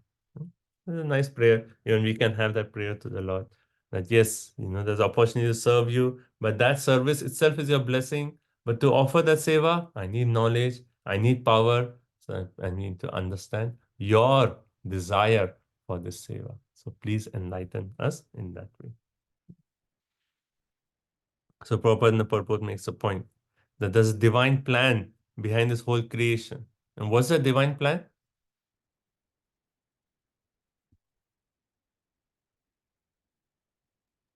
So that we can come back to him. Okay. So first plan is because all the conditioned jivas have the desire to enjoy, they need a place to enjoy, separate from Krishna. So first thing is to actually give them a place where they can try to fulfill their senses, right? First thing. But second plan, beyond that, is to give the jiva a chance to realize that how every one of us, we are created for the transcendental sense gratification of the Lord. not for our own sense gratification. We are created to give pleasure to the Lord, for transcendental sense gratification. So that is the divine plan of the Lord, right? And then Prabhupada explains, Eko Bahushyam, the Lord explains into Vishnu Tattva, Jiva Tattva, Shakti Tattva, but all of them, their only purpose is to give transcendental pleasure to the Lord.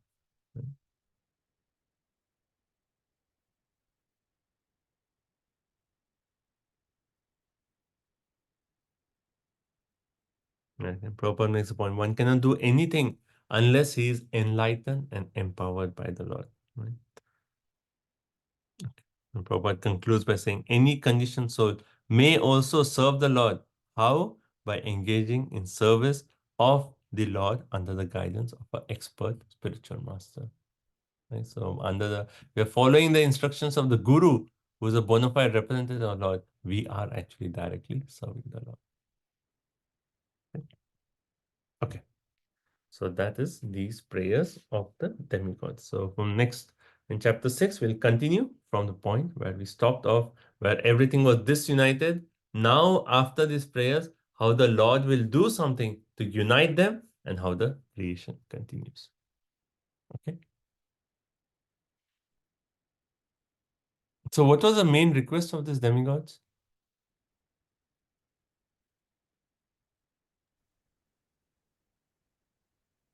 You have the eyes to see how to be united in service, to get the eyes to understand what to do, the power and the mercy to do the seva. Okay. But in the whole prayers, what is their main, like the real aspect of like, okay, this is what we want from you? The process set up so Yes. that So 2 verses, 48, 49 is what they are really asking for. 48 is saying, we are disunited, we are yours, we want to serve you, so unite us. Right? And second one, they say the process, like enlighten us in this process of offering you grains, and all the system, all the lokaha can offer grains to us and you. So enlighten us in that process. So understanding the process and you unite us, right? Unite us. So those two are the main, and the remaining is glorification, offering their obeisances, glorifying the shelter of the lotus feet of the Lord, etc. Okay, everyone.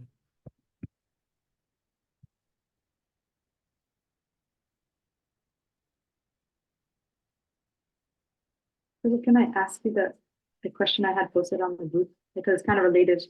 Yes. So can you repeat that? In the purport says that this false ego is the binding force in material existence, and then the Lord again and again gives a chance to the bewildered conditioned souls to get free from this false ego, and that is why the material creation takes place at intervals. So how is it that this world is a place where we can get free, but it's also like a binding place? So how is it both? Like, I couldn't understand. So again and again, we are here because of false ego, but again and again, this material creation is being created to give a chance to all of us, right?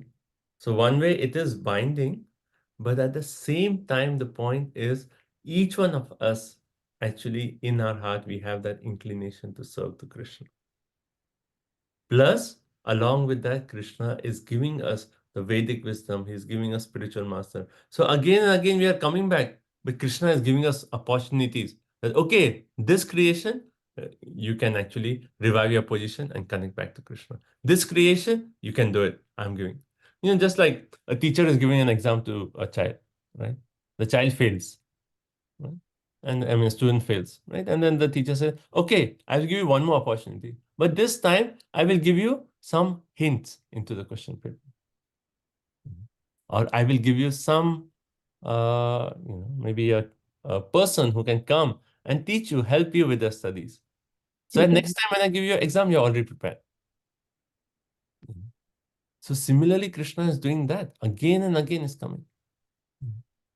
And every time he's giving that exam, every time a creation comes, again you have pure devotees, again you have the Vedic scriptures. All these things are there again and again for us to actually say, okay, last time I failed, this time let me do it.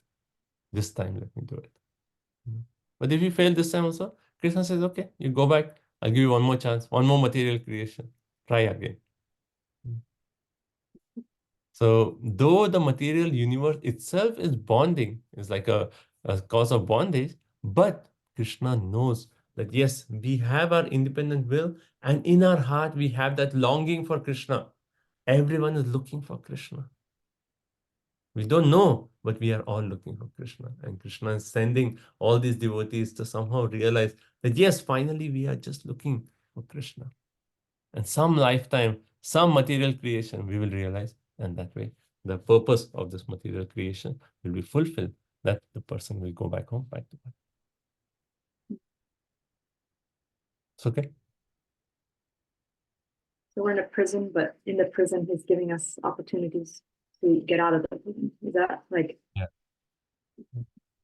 I mean, like all the prisoners, let's say all the prisoners have some inclination to be a good citizen. Some inclination is there that actually, I'm doing all this because of my bad habits, but I want to be a good citizen. I just want to, So the inclination is there. And hence, in the prison, we are sending Bhagavad Gitas for them. That's that point. But in the prison, there are, let's say there are people to actually connect, and say like, okay, there's an opportunity for reformation. And then pure devotees are there, Krishna's representatives, Vedic scriptures, everything is there for us to actually fulfill that small inclination that's there in our heart.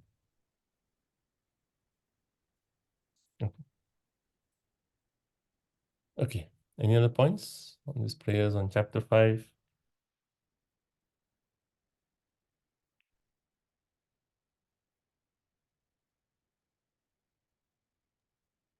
Such beautiful prayers, Prabhuji. That's the beauty of Bhagavatam. It lets us into the heart of the devotees, how they are offering prayers to Krishna. Yeah, And from the then- section. Go ahead, please. And the takeaway point is Krishna Katha always. Huh? Nice. Yeah, when you're reading the section, if you develop an appreciation, wow, the demigods are praying so nicely to Krishna. Such nice prayers. We can actually say the same prayers. Krishna, please give me the knowledge, give me the first the prayer of knowledge, give me the energy, the power, and then give me the power to understand what is your plan, right? And how I can really serve you. So in that way we can also pray. Can make these prayers actually a part of our spiritual journey.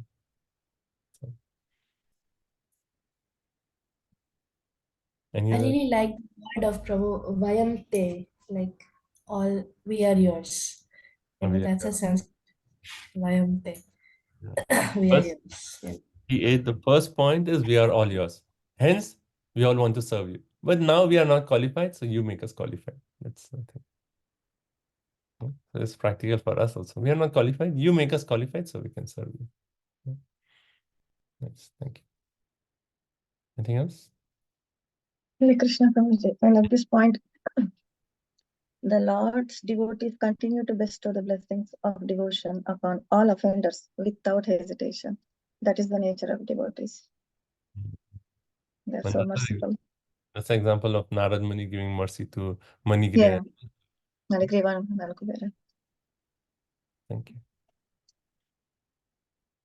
Prabhu, recently in the Bhagavatam class, I just heard a very beautiful incident of like when Bhishma Dev is lying on the bed of arrows, and he asked, it is from Mahabharata, he asked that why am I suffering? I don't see any such karma for the past 100 births. Then Lord Krishna said, go beyond 101, there is something you did. Then Bhishma Dev replied, the Lord, isn't it that when somebody takes up to Krishna consciousness, all their karma is burned, right? Then why I'm getting the fruit of this karma? So then Krishna replied to Bhishma Dev saying, you are on a bed of arrows, but are you feeling pain? That's the point. That's the point. That's the point. So here, in this verse 147, the devotees discharge all the, thus they feel no such pain. They don't feel pain because the covering of Krishna. Haridas Thakur has been beaten up 1,000 times, but it's Mahaprabhu's back. Haridas Thakur is not feeling anything. Thank you. Yeah, beautiful point. Yeah. So even though externally it appears like so much labor in our seva, but it's all Krishna is taking care. We may not feel the pain while we are doing seva because we are doing it for Krishna's pleasure, and Krishna is taking care of everything. And Krishna is reciprocating with us by actually, like Chaitanya Mahaprabhu lying on the back of Haridas Thakur taking the pains. So beautiful. Thank you. And Prabhuji, proof is that we want to do it again and again, again and again. Proof is we Service. want to continue the seva, right? Again and again. Yes. Also, the compensation is Krishna's transcendental bliss that sometimes we experience, in spite of being in so much trouble. Yes. Thank you. Okay. Any other last points before we end? Like this point, only scarcity is for love of Krishna in this world. The only scarcity is Krishna consciousness. Everything else will be solved if Krishna consciousness is prevalent. Everything, all economic problems, world problems, all issues will be solved if one thing, Krishna consciousness is prevalent. Thank you. Okay, so thank you all so much. Srimad Bhagavatam ki jai, Srila Prabhupada ki jai, Vancha Kalpatarubhyasya, Kripa Sindhubhya evacha, Patitanam Pavanebhyo, Vaishnavebhyo, Namo Namaha. Thank you all so much. Hare Krishna. Thank you so much, Prabhuji. Hare Krishna. Thank you. Hare Krishna. Thank you, Prabhuji. Thank you, Thank Prabhu. you. Hare Hare Prabhu. Krishna. Thank you, Prabhuji. Hare Krishna. Thank you, Prabhuji. Hare Krishna. Thank Thank you. you. Hare Krishna. Prabhuji. Hare Krishna. Thank you so much, Prabhuji. Hare Krishna. Thank Happy you. Ekadashi. Hare Krishna.